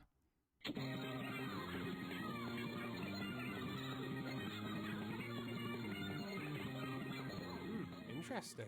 Oh crap, quick side note, I should mention his early cartoons aren't actually standard Newgrounds videos. They're actually running in Flash, hence they have an integrated restart and terrible audio sync. But he did actually make a full Flash game, and let me say, this is possibly the greatest thing I've ever seen in my life. Like a cross between Sleeping Dogs and Zelda CDI, let me present Street Life. The following is rated R. And yeah, thank you so much, Epic, for the awesome cubes. To the game's credit, Stamper would have made the game when he was 17 yeah, I really years appreciate old. it. And technically speaking, this is pretty damn impressive. I will also say, though, this probably is what a 17-year-old imagines life as a gangster is like. So what's going on? Hey, motherfucker, don't talk to my So what's up? Oh, and of course, I do want to give like a special shout out to MC Cubed. Yeah, I want to say he's an awesome guy. He's an awesome artist.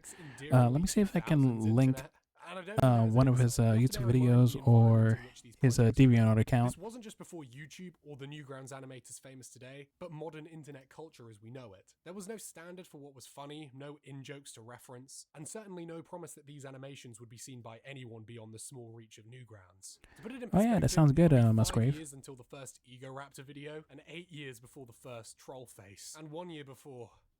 you know.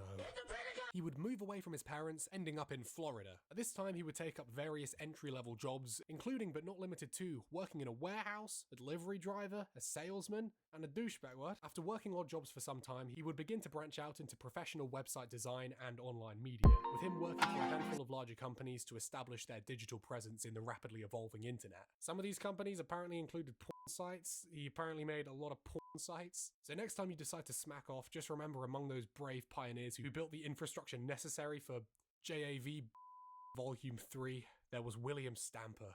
God bless you. In his free time, he would actually assist Newgrounds staff by redesigning elements of the site pro bono. So it's only understandable that at the earliest possibility, he was hired by Newgrounds in 2003 as lead media designer, with his first action being to totally redesign the front page, and then slowly working through the rest of the site, modernizing the entire experience for users. In 2004, he would move to the Philadelphia area so he could be closer to the Newgrounds offices, and increase the speed at which he could update the website. The official wiki on Newgrounds goes so far as to call the entire site Stamperized, as he continued to update the look, and even refresh previous redesigns done by himself months before. It really can't be emphasized how crucial Stamper was to the development of Newgrounds as an experience. Considering his changes came in the years just before the site saw its golden age, it wouldn't be far-fetched to say he was responsible in part for the success of the site. His gig at Newgrounds is likely what put him into contact with many of his later collaborators, such as Aaron Grump and Chris O'Neill. He would of course continue to create solo animations for his Newgrounds page, and I should probably talk about the content of some of these. I'll preface by saying edge in early internet cartoons is pretty much to be expected. It was simply just socially acceptable at the time, and people found it funny. Blame the culture of the internet and not those supplying the appetite, etc, etc. But Stamper's cartoons, shall we say, I'll just show it. Were you working here last night at 11 o'clock? Yeah. Explain. Now again, you only have to look at the comments to see that people found this funny. Stamper wasn't just going AWOL, but some of his other cartoons were explicitly pornographic in nature, and obviously I can't show those ones. There are so many levels of irony now in place, it's hard to tell if this was a joke or just genuinely porn, but regardless, it's clear he enjoyed shocking people with his animations. Gross. Oh, come on. Where's your sense of humor? Whilst on Newgrounds these type of videos were allowed and actively lauded by the community, this type of animation would eventually come around to bite him in the ass. He would go on to become one of the more well-known creators on the site, winning various fan awards as well as organising countless collaborative projects. If you can think of an iconic Newgrounds video, statistically Stamper was involved in some way, usually as a voice actor, also sometimes helping out behind the scenes with animation. Wow, what a neat trick! I love clowns. In 2003, the higher-ups at Newgrounds would form The Behemoth, a video game company based out of San Diego, built upon the creative spirit of Newgrounds and Flash games in general. Stamper would begin lending his talents to the company, creating music and voice acting in the 2008 game Castle Crashers, and would eventually be brought on board as an official member of the studio. In 2012, Stamper would officially leave Newgrounds in order to focus full-time on his role at The Behemoth. With this move coinciding with the mass exodus to YouTube that was occurring at the time, it's possible he saw this taking place and rationalized that working for The Behemoth would have more longevity than a position at the now declining Newgrounds website. In 2013, The Behemoth would release Battle Block Theatre, in which Stamper had his most notable role within the game project, voicing the narrator. Wait a second. This isn't jail. This is prison. That's just as bad, if not worse. Oh, happy day. It's Hattie. And look, he's made some wonderful new friends. Ooh, and they got him a present. How thoughtful. Hey, wait a second. I don't think that was a present. Ha! Those guys aren't wonderful new friends, are they? I wonder what the game's actually like. Shame I don't have a computer. Oh, but look, it's on Xbox Live Arcade. In 2014, Stamper would appear on the iconic Game Grumps YouTube channel alongside fellow Newgrounds personality Spaz Kid in a special episode named Table Flip, where the participants would play board games rather than the typical video game format of the channel. More importantly, in 2014, however, would be the founding of Sleepy Cabin, a production company from under which the founders could produce content with the help of an actual studio and obviously the assistance of the other members. The primary output of the studio, however, would be the Sleepycast, a podcast in which the Sleepy Cabin members would answer fan questions and do all the standard podcast stuff. Buried deep in that forest, tucked away neatly within a blanket of twilight, lies a quaint little cabin. And in that cabin is a bunch of guys who's a bunch of bullshitter. Welcome to Sleepycast, home of Corey's father's vagina. No, really, is it time? Today's topic is Corey's father's vagina. According to the other members, Stamper was integral to its production, especially in the early years, being the one who edited all the episodes as well as coding and designing the entirety of the official Sleepy Cabin website. That presumably was to serve as a backup of all the episodes, as well as a hub for potential new viewers to receive a crash course in its members. The website is now abandoned and many elements are now non-functional, but it still hosts all the episodes as well as a selection of fan animations, and also quite a sweet, if poorly aged, message from the creators. It's from this podcast where a majority of information concerning Will Stamper's life comes from, and the community that formed around Sleepy Cabin quickly grew to adore Stamper for his oddball sense of humour, occasional impassioned rants, and frequent butting of heads with the other hosts in the name of comedy. One only needs to look at the promotional video for the channel where Stamper is credited first to understand how important he was to the channel and its fanbase. For dramatic purposes, you could consider this the height of his career. But nestled in between all the success, cracks could sometimes be seen in his online persona, highlighting that he hadn't quite left his morally dubious streak behind in his teenage years. The most blatant example of this was a story he gladly recounts on the podcast of him being pulled over for speeding whilst well over the drinking limit. That was what started. But then he asked you if you had been drinking. Yeah. And you said you were sweating bullets. Dude, I was wasted, because if I mean, that would have been your license. About the limit, I was above and beyond. Yeah, you would have been done. You wouldn't have had a fucking license. Denzel Washington flight limit. You said you admitted to them, like, yeah, I'm drinking. Why don't you arrest me or something like that? Yeah, no, you said something to them that you The version of events as told on the podcast is a hilarious instance of Stamper's luck and happy-go-lucky charm, but as we'll see later on, his luck with the police wouldn't last. Following 30 episodes, the podcast would go on hiatus, with the creators citing the primary reason as wanting to overhaul the production so they could make higher quality projects at a faster pace. In August of 2015, Stamper would announce that he was leaving Sleepy Cabin and the Sleepycast podcast. Following this announcement, viewers began theorizing as to why he had reached this decision, varying from a falling out with the other members to him having an 18th century incurable infection that meant he could no longer carry on. Another podcast member would make an extensive post on Reddit confirming that Stamper was indeed leaving, but that his departure was an amicable one, and he was still on good terms with the other hosts. This version of events evidently was not the whole truth, as years later, other hosts would claim that his departure was more akin to him abandoning the company, with him dropping all responsibility for finances and projects still in production on the laps of his co-workers without due warning. This also doesn't really give answers as to why he left, but a possible reason could be due to his role at the Behemoth, as he moved to San Diego where the studio headquarters was located. Now, living in San Diego is already a terrible situation to be in, and from what it sounds like, his sudden departure had inadvertently strained the friendships he had back in Philly, leaving him alone in a new city without the support of those he was closest to only months ago. In the months following his move, little was heard from Will that would raise any alarms, and most people simply assumed he was contently working on projects with the behemoth, and offhand mentions of him during this time likewise showed no sign of hostility or mental decline on his part. And there was like this lady in this aisle looking at cereal, and then Stamper was like, "Oh, that one's good." And she was just like totally weirded out. Yeah, of course she was weirded out. It's a weird thing to do. But he was all bummed out because he's like... What was unknown at the time, however, was Stamper's life in San Diego was slowly beginning to unravel, both financially and mentally. No, stop. We're not doing this bit, okay?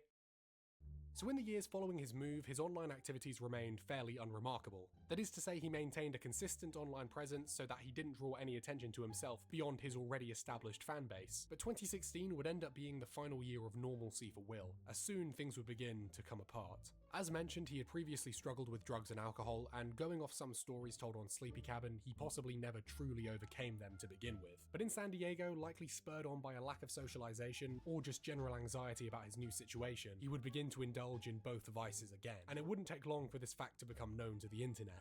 Starting in 2017, his online activity would begin to grow noticeably more erratic. Twitter was the platform on which he was most active, and it's where his mental decline would become most apparent. He would begin to tweet frequently, sometimes just a few times per hour, and sometimes an explosion of posts within the space of a couple minutes. The subject matter of these tweets would vary dramatically and would rarely read as cohesive thoughts, with it seeming more like a string of mental diarrhea now being broadcast to the world thanks to the miracle of the internet. He would also post a series of troubling videos to the website, most notably an incident with a police officer that took place within his apartment, where he was acting uncooperatively and generally just being a nuisance.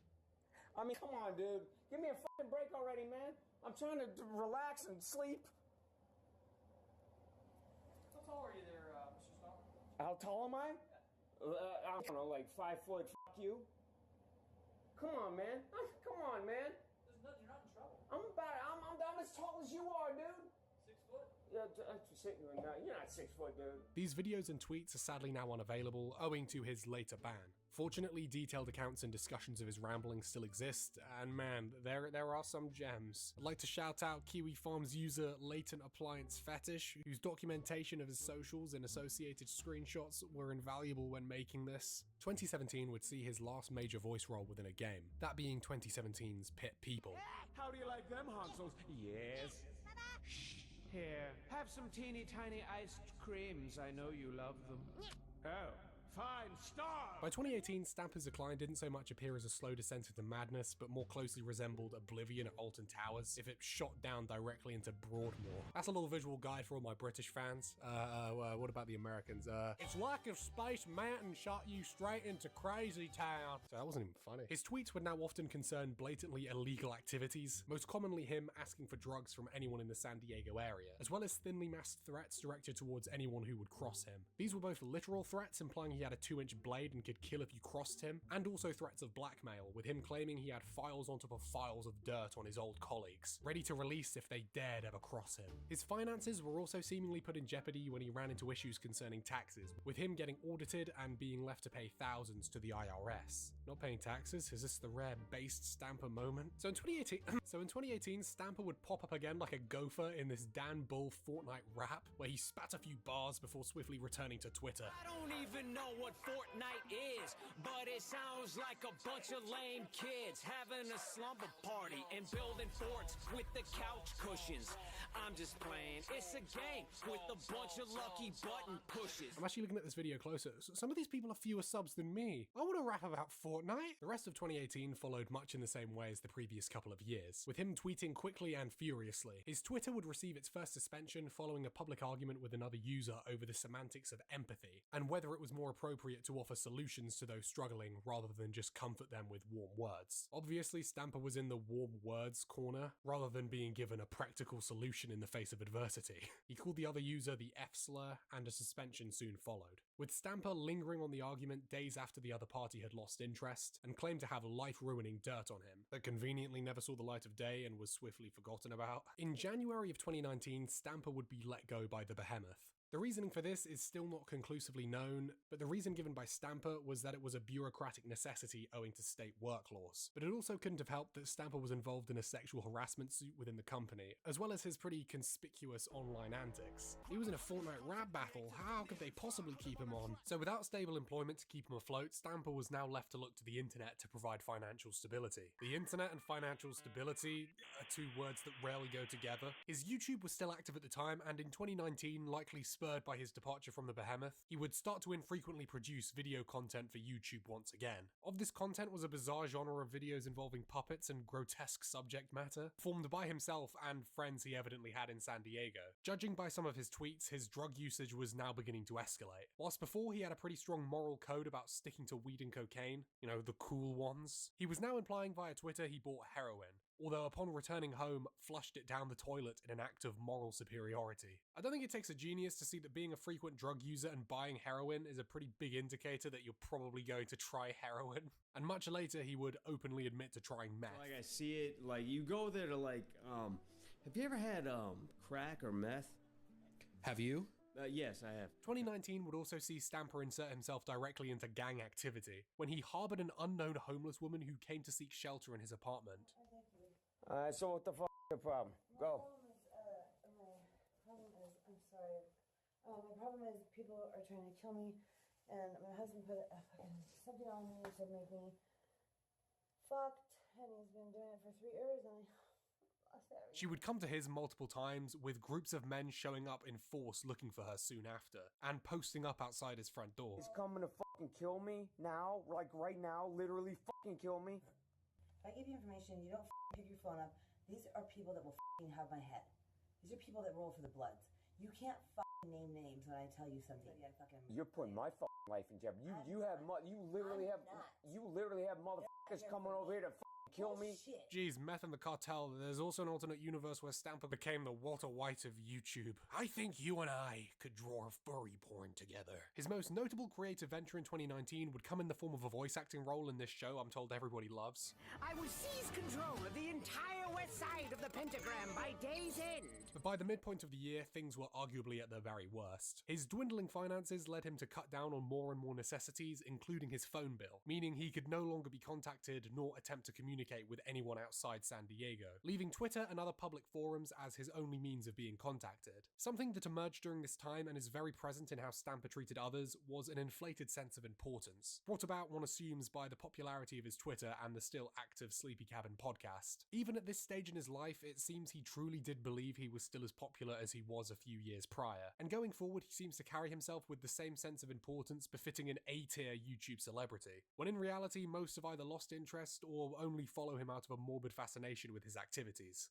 At this stage, Stamper was openly discussing contemplating on his Twitter. Seeing these distressing tweets, old friends would reach out in an attempt to ensure his safety and mental well-being. In response to these public expressions of worry and support, Stamper would grow openly hostile and lash out at those asking for him to talk. Now, lashing out when support is offered isn't exactly an uncommon phenomenon, especially when this support was offered on a public forum for everyone to see. So his vitriolic response to help is likely less Stamper just being an arse and more just a severely mentally distressed man grappling with how to open up and ask for support. Despite the public hostility on Twitter, Stamper would eventually become receptive to those trying to help him, and by the end of April 2019 he left San Diego to go and live with his sister in Houston, Texas. Here he would still publicly tweet asking for cocaine, but hey, it's a small improvement, okay? Sometimes a man just gotta hit the slopes.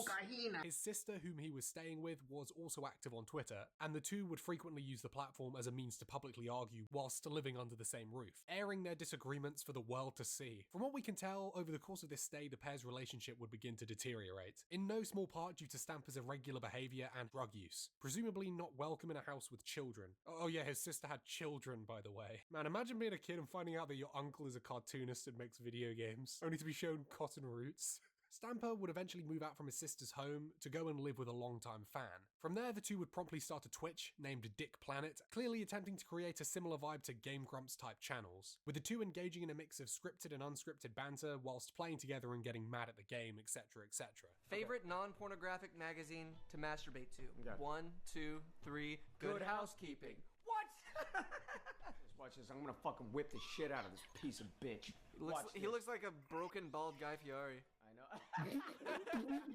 Whilst these streams wouldn't see huge success, the chat seemed to be overwhelmingly supportive of the two. And from the looks of things, Dick Planet did begin to gain a consistent fan base. Call the format derivative if you want, but it wasn't a total failure by any means. For a while, it did look like Stamper may have finally found a new comedic outlet. Unfortunately, this would all come crashing down when Stamper tripped over his own penis and found himself in the centre of a controversy involving unsolicited nudes, and him allegedly attempting to seduce multiple women at once. According to his version of events, women frequently just send him nudes totally unsolicited because he's such a grade A alpha stud, and one of these superfans grew scornful when Stamper refused to start dating her.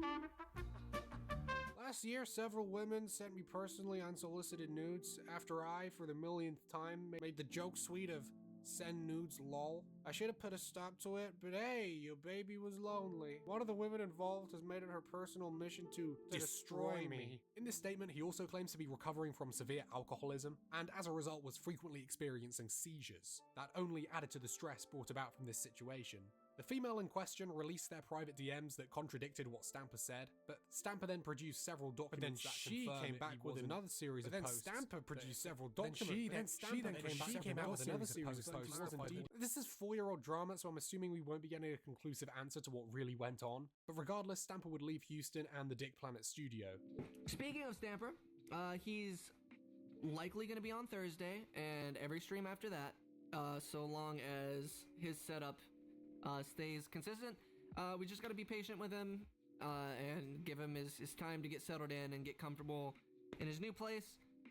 He's going through a lot right now, and I'm sure he misses the shit out of you guys, just like you guys miss the shit out of him. Please, for the love of God, don't target anybody. There's just been some kind of like stalkery stuff kind of going on. Yeah, don't contact anybody. Don't message anybody. We just want to nip it in the bud before it becomes an issue. Whether this truly was due to the drama or a personal decision, we don't know, but this marks an end to the Houston saga. Now clear of Texas, Stamper would decide to bring his life full circle by moving back in with his mum in Wyoming sometime in July of 2020. Okay, so Stamper's mum has a Twitter, and it's like, it's deranged, but like the most 60-year-old Midwestern white woman type deranged, which is just brilliant. From his mum, Stamper would continue to occasionally stream with Dick Planet, however his appearances would grow more and more infrequent, until eventually he disappeared from their Twitch entirely. Dick Planet would gradually stream less and less, until eventually ceasing streaming entirely. As of writing, they've been inactive for half a year. Stamper would also participate in a long-form interview on the YouTube channel I'll Review Anything. Like, I really don't have anything to hide, and 9.9 times out of 10, if I say something, then the grand majority of the world is gonna... It's like, why'd you go on Twitter and tell people that you were jacking off? It's like, who gives a shit? They probably just finished jacking off. That other guy on the other end is also jacking off, going, oh, look, Stamper's jacking off too. Where for the most part, he seemed to give a pretty normal interview in comparison to the shit that he'd been through over the past few months. He would actually open up a little bit on his problems with alcohol, but for the most part seemed pretty unbothered by his own lifestyle. Yeah, I mean, I think everybody kind of assumes you have like a strong history with like anything like weird. So I think like if people are like, oh, what has Stamper done? People probably assume that you have like a lot of life experience and that you've probably tried if you want to call it experience. Yeah. I mean, it was an experience, all right. I do have that one rules. Heroin. No. Yeah, that's probably a good rule to have. That's kind of my one bugaboo. Once this guy was like, he cut this shit up on the back of a CD case, and he was like, here you go, man. He passed it to me, and this little light bulb went off in my head, and I was like, you go first. Yeah. Because it's something a little weird about that. Turns out it was meth. You said you did something stupid, so I'm assuming you did it. Yeah, meth is bad. How long was that? News. Did you get fucking hooked and shit? No, God, no. No, that was like one of those, I want to see what what the big deal is about this with Breaking Bad and all that shit. Yeah, I was like, dude, I understand why people do it. When I did it, I woke up in my room, and I did it like truthfully I did it like once or twice. Yeah.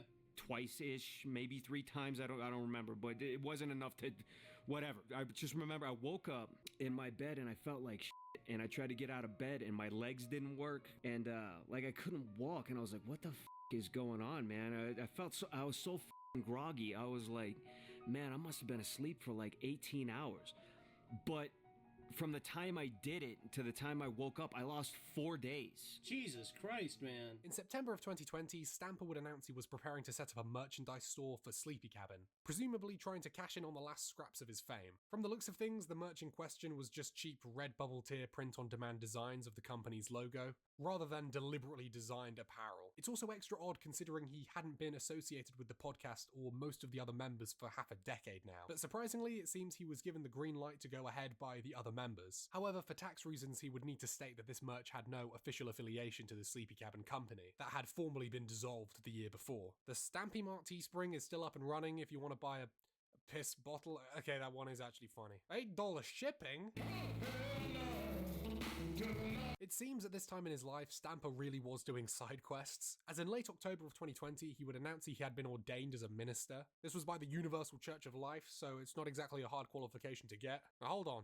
If anyone wants to be married by Node Armstrong, I'm free most weekdays, and I will force everyone in attendance to watch the Ahsoka video. While staying with his mum would seem like the clear safest option for the now aging Stamper, he would only stay there for less than a year before he set off again for a new home, this time in Michigan to allegedly take up work on a small farm.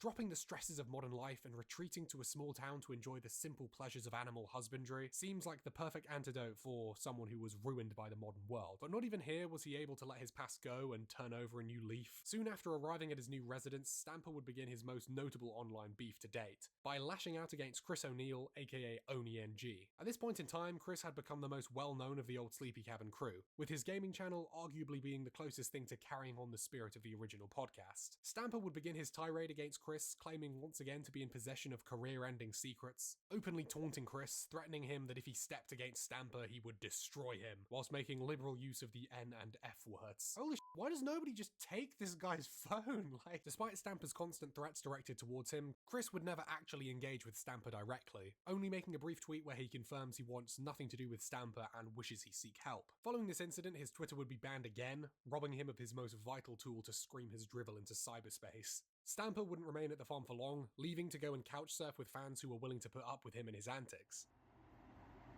Cold ass burger? Not anymore. Cause blip. Feel me, dog? You feel me, dog? He would find himself living in Philadelphia once again, and it's also possible he was actually homeless for some time here. And in November, he posted a video of himself residing in a derelict building, presumably living on a diet of hard liquor and breakfast casserole. With few options left, Stamper would return once again to his mother, but his alcoholism was now proving to be too great to sustain a normal life. And in December of 2021, he would find himself spending a few months in prison after being caught behind the wheel whilst over the limit. After getting out, he seemed for a time to be making positive strides to improve his undesirable situation, with him living independently near his mum, and in early 2022 he posted a now deleted video claiming he was going to resume animation. However, as we'll see, this return to animation may not have been the best move. He would have another run-in with the police later that year, with him updating his followers via community post that he had been arrested by a pair of cops and spent the night in jail. The whole account does read like a desperate attempt to make "I was drunk and got arrested" into an awesome one-liner filled tale of badassery, with the cops getting enraged by his witty japes and bamboozled by his ability to slip out of handcuffs. Going off an account of someone with knowledge of Stamper's doings around this time, Will was once again seeing his life break down around him. His ambition to resume his animation career never fully manifested, and he was now unable to pay rent, as well as growing increasingly paranoid about going to prison once again. He would flee Wyoming and go live with a friend, however this arrangement quickly disintegrated and Stamper was presumably left without a stable home or support network, alone and left to spiral even further. In another post that same year, Stamper would publicly request fans to stop harassing Oni. I'm not kidding, he literally drops the "sometimes friends just grow apart, we're doing different things but harbour no ill will." So in December of 2023, Stamper, for reasons known only to himself, decided to upload one of his own explicitly graphic animations to his YouTube. To this day, we've never had a solid explanation for why he did this, but it wouldn't be long before his YouTube account was permanently deleted. And so, another one of Stamper's key tools of communication was stripped, and for a while he went dark. However, eventually Stamper would make his way to Phoenix, Arizona. What brought you to Arizona? Believe it or not, like, I came to Arizona. I feel like most motherfuckers that live in Arizona, they're here because either they were born here or they just end up here and wake up one day like, oh, I'm in Arizona. The exact purpose of this move is not known at this time, but it's likely he went to stay with a fan/friends, and without Twitter or YouTube to satiate his need to share every detail about himself, he turned to Instagram as a means of communication. In late January, Stamper would appear on the YouTube channel Young Igloo, where he would sit down for an actual IRL interview. This is without a doubt the most lucid I think he's been since Sleepy Cabin. However, that could just be down to the interviewer not asking anything even resembling a question. So it's just Stamper joking about seeing his dad's cock and mum's boobs whilst the host giggles along. Great interview, just great. The highlight of this interview is when Stamper addresses his relationship with the old Sleepy Cabin crew. Let me ask you a question. Okay. Everybody that you went to high school with, do you keep in touch with them?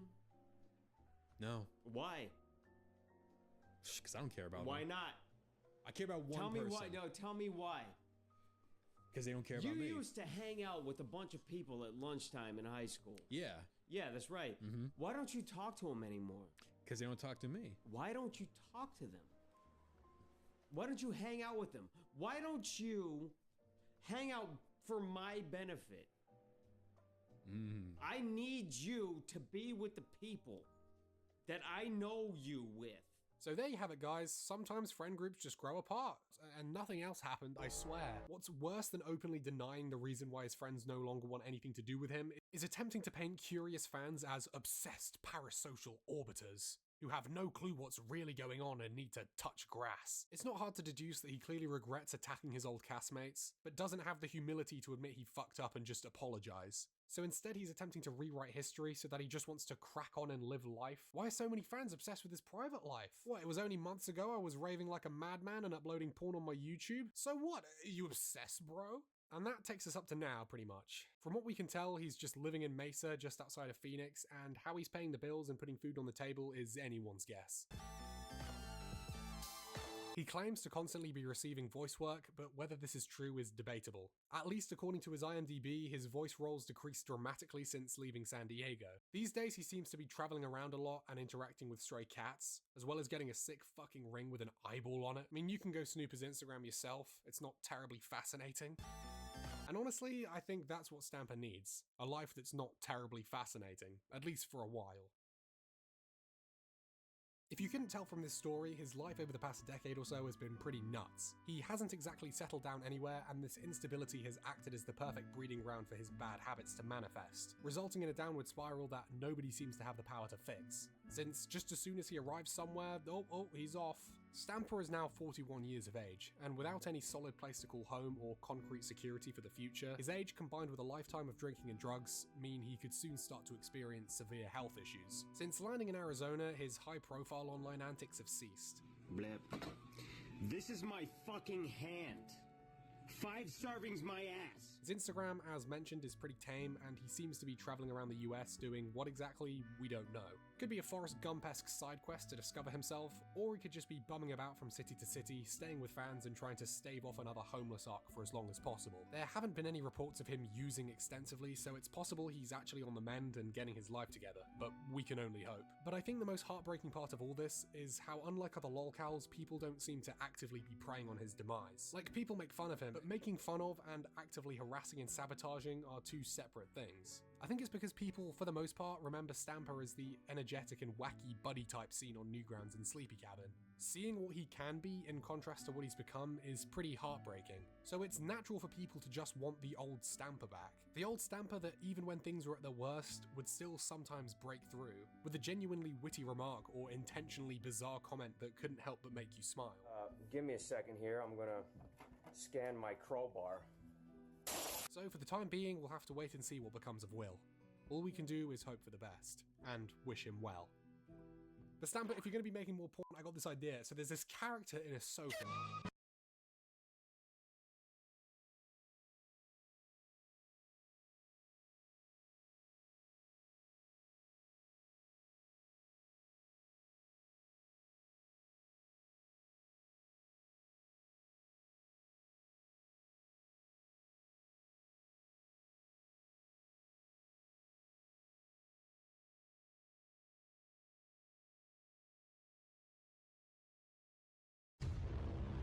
We've come to a point where the internet has now matured enough that we're beginning to see a convergence between mainstream celebrities and figures that rose to stardom via the avenues of the internet. Most of these individuals typically fill the role of traditional celebrities who burn bright and loud and are viewed with a mix of fascination and disgust by the general population, as they do whatever's necessary to stay in the limelight and prolong the inevitable fall into obscurity. But the internet has also spawned some genuine creatives. One such individual is Zach Hadel, who in recent years has been elevated from notable but still niche online personality to one of the most recognizable names currently involved in adult animation. Am I saying Zach Hadel is the new Seth MacFarlane? No.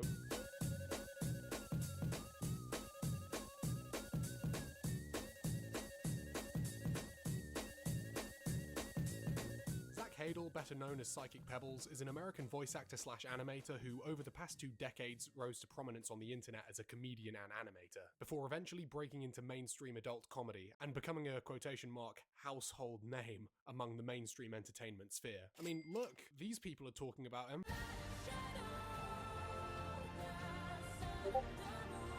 Whilst most on the website are familiar with his YouTube and later Adult Swim TV shows, today I'll be looking at his career through the internet and transition to established showrunner and comedy personality. Now, actual information on Zach's life pre-internet is fairly sparse. I mean, sparse in comparison to other YouTube figures who willingly reveal their entire life story for sympathy. Like a normal amount of information exists. Zach has clearly been careful in keeping his private life private, and as such there will be some gaps, and dates and times may be slightly off. This won't be a complete year-to-year retrospective of every single Newgrounds project he appeared in, more just me going through a timeline of his most notable online activities, stretching from his early days on Newgrounds through to the present. Zachariah Hadel was born March 4th, 1993, and he would then spend his childhood in Kansas, where he presumably had a fairly regular childhood, whilst consuming animated shows such as SpongeBob and Dragon Ball Z. In this environment, he developed a love for art and animation, and by the time he reached high school, this was his primary pastime and dream career for when he finally graduated. By his own account, his high school career was nothing exceptional, with his passions not really lying in the academic world, making him far from suited to the American education system. Yeah, very similar to me. Like, I started drawing at a young age, and by the time I was out of high school, I was like, I'm okay at drawing, and I'm not good at anything else, so if I don't do this, I'll be flipping French fries forever. So really, it was probably my only, I'm not even being funny, that's probably my only career option. And Zach would first rise to prominence not on YouTube, but on the lesser-known art/video game hosting website Newgrounds, creating his account in April of 2008 when he was around 15 years old. Newgrounds would see the beginning of most notable YouTube animators' careers, with there actually being a brief period of competition between Newgrounds and YouTube as the premier website for hosting indie animation. I'm sure everyone fondly remembers the period where every creator would go tell their audience to watch the animation on Newgrounds instead. To check out more awesome movies, head to newgrounds.com or egoraptor.net. Whilst Newgrounds inevitably lost out to YouTube in the race for content hosting dominance, it had a sense of community and collaborative spirit that the latter would never truly be able to match. It was far more common for notable users to simply lend vocal talent or help with animation, and the only way to tell they were involved would be a credit in the description or the signature style of their animation or voice. This environment of earnest collaboration would build the teenage Zach a network of other creators that would span across the internet and the world, and at the same time cement himself as a big player in the niche world of internet animation. Currently, his official Newgrounds page hosts most of his original videos, many of which were never posted elsewhere, making them especially rare and unknown. But I'm sure you're wondering what the oldest available video of Zach's is. Well, rest assured it's as funny and edgy as early internet animation could ever be. Behold, the Cock Kick collab. Feast your eyes.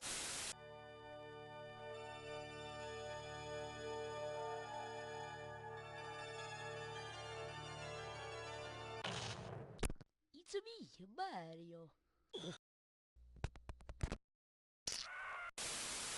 In all seriousness, looking at the relatively high quality of the animation, this is quite impressive for a 16-year-old high schooler. This video is also the earliest available recording of his iconic voice. This is what most people recognize when they hear him for the first time. Hey everybody, welcome to the Minecraft. Is that your like...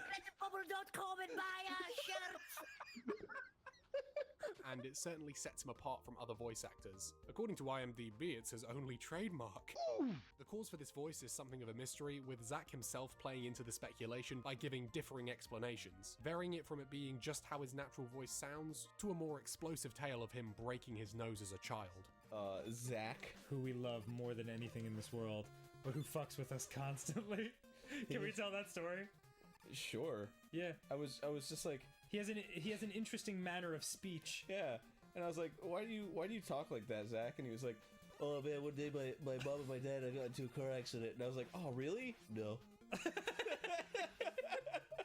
In 2011, Zach would create his YouTube channel, Psychic Pebbles, and would simultaneously post his animations on both sites. However, the harsher censorship of YouTube would leave some animations only available. Oh yeah, thank you, Musgrave. The first video on his YouTube yeah, I totally agree with you there, Mew. It does look pretty funny. 1984? But hey, the YouTube Oh, and of course, right now I'm just pretty much done working on Musgrave's requests. So yeah, Musgrave, what do you think? In these early projects, Zach would typically be credited with the animation. Oh, but hey look, in Special Cop he receives top billing as the primary vocal talent. It's Special Cop. Everybody stand back. I'm a dinosaur. Yeah, I kind of expected that. Yeah, thank you, Epic. As time passed, the channel would become less of a home for long-form animations and more as a shit-posting depository. And yeah, no, thank you so much for being here, Epic. In 2011, yeah, no, I really appreciate it. Would be seen on television for the first time. His first moment of exposure to the TV industry. Nice. His content would be viewed by yeah, people thank who you again, Musgrave. knowledge or interest in online animation. Where was this television appearance, you may ask? Well, hold on to your socks. Oh, and of course, let me send this sketch to Musgrave. And once I'm done with that, I'm gonna end this stream. So evidently Tomska, most known for his ASDF series, was invited to yeah, thanks, Ty. on the One Show. Whilst at the BBC, they put together a skit in his classic fast-paced and random style, starring Tom and one of the hosts. In the skit, the studio was taken over by a multitude of animated bears, and lo and behold, those yeah, no, I hope to see you in 2026 as well, Musgrave. And thank you, Speed.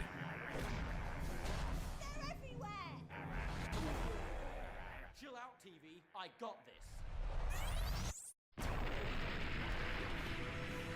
This is the funniest and most unexpected crossover of media I think I could ever imagine. For all you non-Brits, The One Show is without a doubt the most Caucasian thing on TV. I mean, it's the most watered down, background noise, basic, vapid talk show you could imagine. But here's Zach Hadel, or at least his iconic animated bears, featured on the BBC YouTube channel. Maybe someday Zach will become a washed-up English celebrity, and then he can actually be on the show in person. Oh, the Tories are terrible. I hate them so much. At the very end of 2011, Zach would upload Arrow to the Knee, that became immensely popular on Newgrounds and made him known as one of the premier funny men on the website. A day later, on the 30th, he would post the video to YouTube, much to the same effect, with the video now sitting at 21 million views. You're like the 26 millionth person to type this fucking joke into the internet! Do you think people care?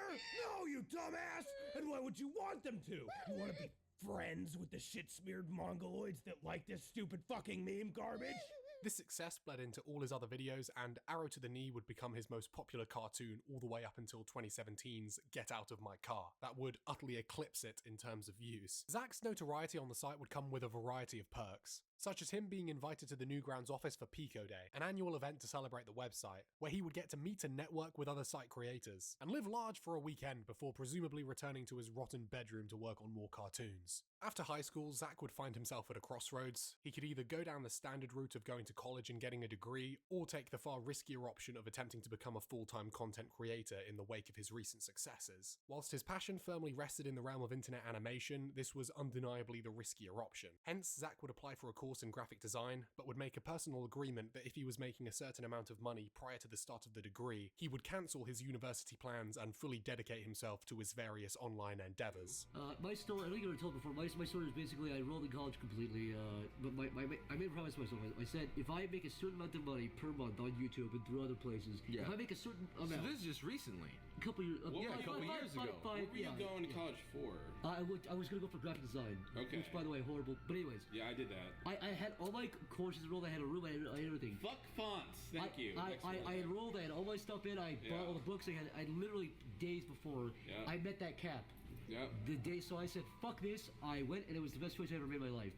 Because I would have not been able to, I wouldn't have made choices that would have allowed me to do what I do now. Who are you, who you are now? Sometime after this decision, Zach would move to Philadelphia, where he would live with other notable Newgrounds animators, Chris O'Neill and Corey Delamingus, as well as multiple other unknown tenants. From this house, they would produce animations for YouTube and Newgrounds full-time, their proximity to one another allowing them to easily work together and collaborate on various projects. The most notable of these projects would be Hellbenders, created by Zach and Chris. From stories recounting their time at the house, it would seem like the place was less than sanitary. Cereal out, and then maggots got into it, and then moths started appearing all over the house.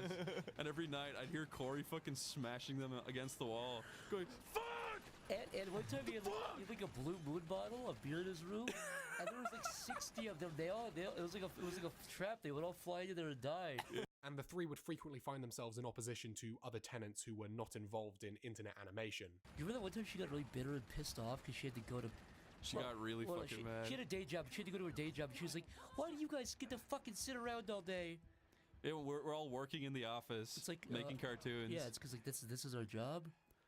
So yeah, it's like she was mad. You guys are drawing like a fucking 1,000 pictures a minute, so we were all sitting in the living room watching a movie, and she got really mad that she had to go to work at fucking wherever the fuck she worked. In 2014, Zach and a handful of other Newgrounds animators would create Yeah, Happy New Year to you too, Epic. in which the participants would shoot the shit and answer audience questions. Oh wow, that sounds pretty interesting, Denise. Podcast, albeit with a slightly higher production value seen in the yep, so thankfully I was able to send a sketch to Musgrave, and I also uploaded it to my Discord server. Also, I'm pretty sure I already said this before, but I am going to be taking a break from live streaming from January 1st to January 14th, but I will be back on the 15th. But yeah, so in the meantime, I hope all of you have a happy new year, you know, stay safe, and, you know, like, and I hope to see you all in the next year. Alright, bye everyone. 101 in advanced slur usage would be an understatement, and as such you'll frequently see, did you know Zach Hadel said this? Pop up every few months, met by the same response of, yeah, we know. Zach's use of such a language has waned dramatically over recent years, but even then, like, clearly he doesn't hold any hatred for such groups. Like, it's not a big deal, alright? I mean, I still use those words today. As slurs. Concurrent to all this, Zach had at some time been looking for ways to break into mainstream television. With his already extensive library of original animated projects, all having potential to be adapted into full-scale animated series. The most notable of these shows was the aforementioned joint project with Chris, Hellbenders. The brief animated series had seen incredible success on Newgrounds and YouTube, with only a couple of episodes. And at some stage in the early 2010s, Adult Swim would express interest in turning the project into a full series. News outlets would catch wind of this, and it seemed for a while like a full-scale Hellbenders show was on the horizon. However, as the decade progressed and less information would emerge about its progress, it would eventually be confirmed that the whole project had been scrapped, and the two would refocus their efforts into other creative ventures. Look, Jeff, me and Zach went to a Hollywood meeting. Yes. And we walked in, and we practically pissed all over ourselves, and they kicked us out because we were so bad at pitching. You were young and naive, and you know better now, though. We literally walked in with our dicks between our legs and shat ourselves. It was like... And the guy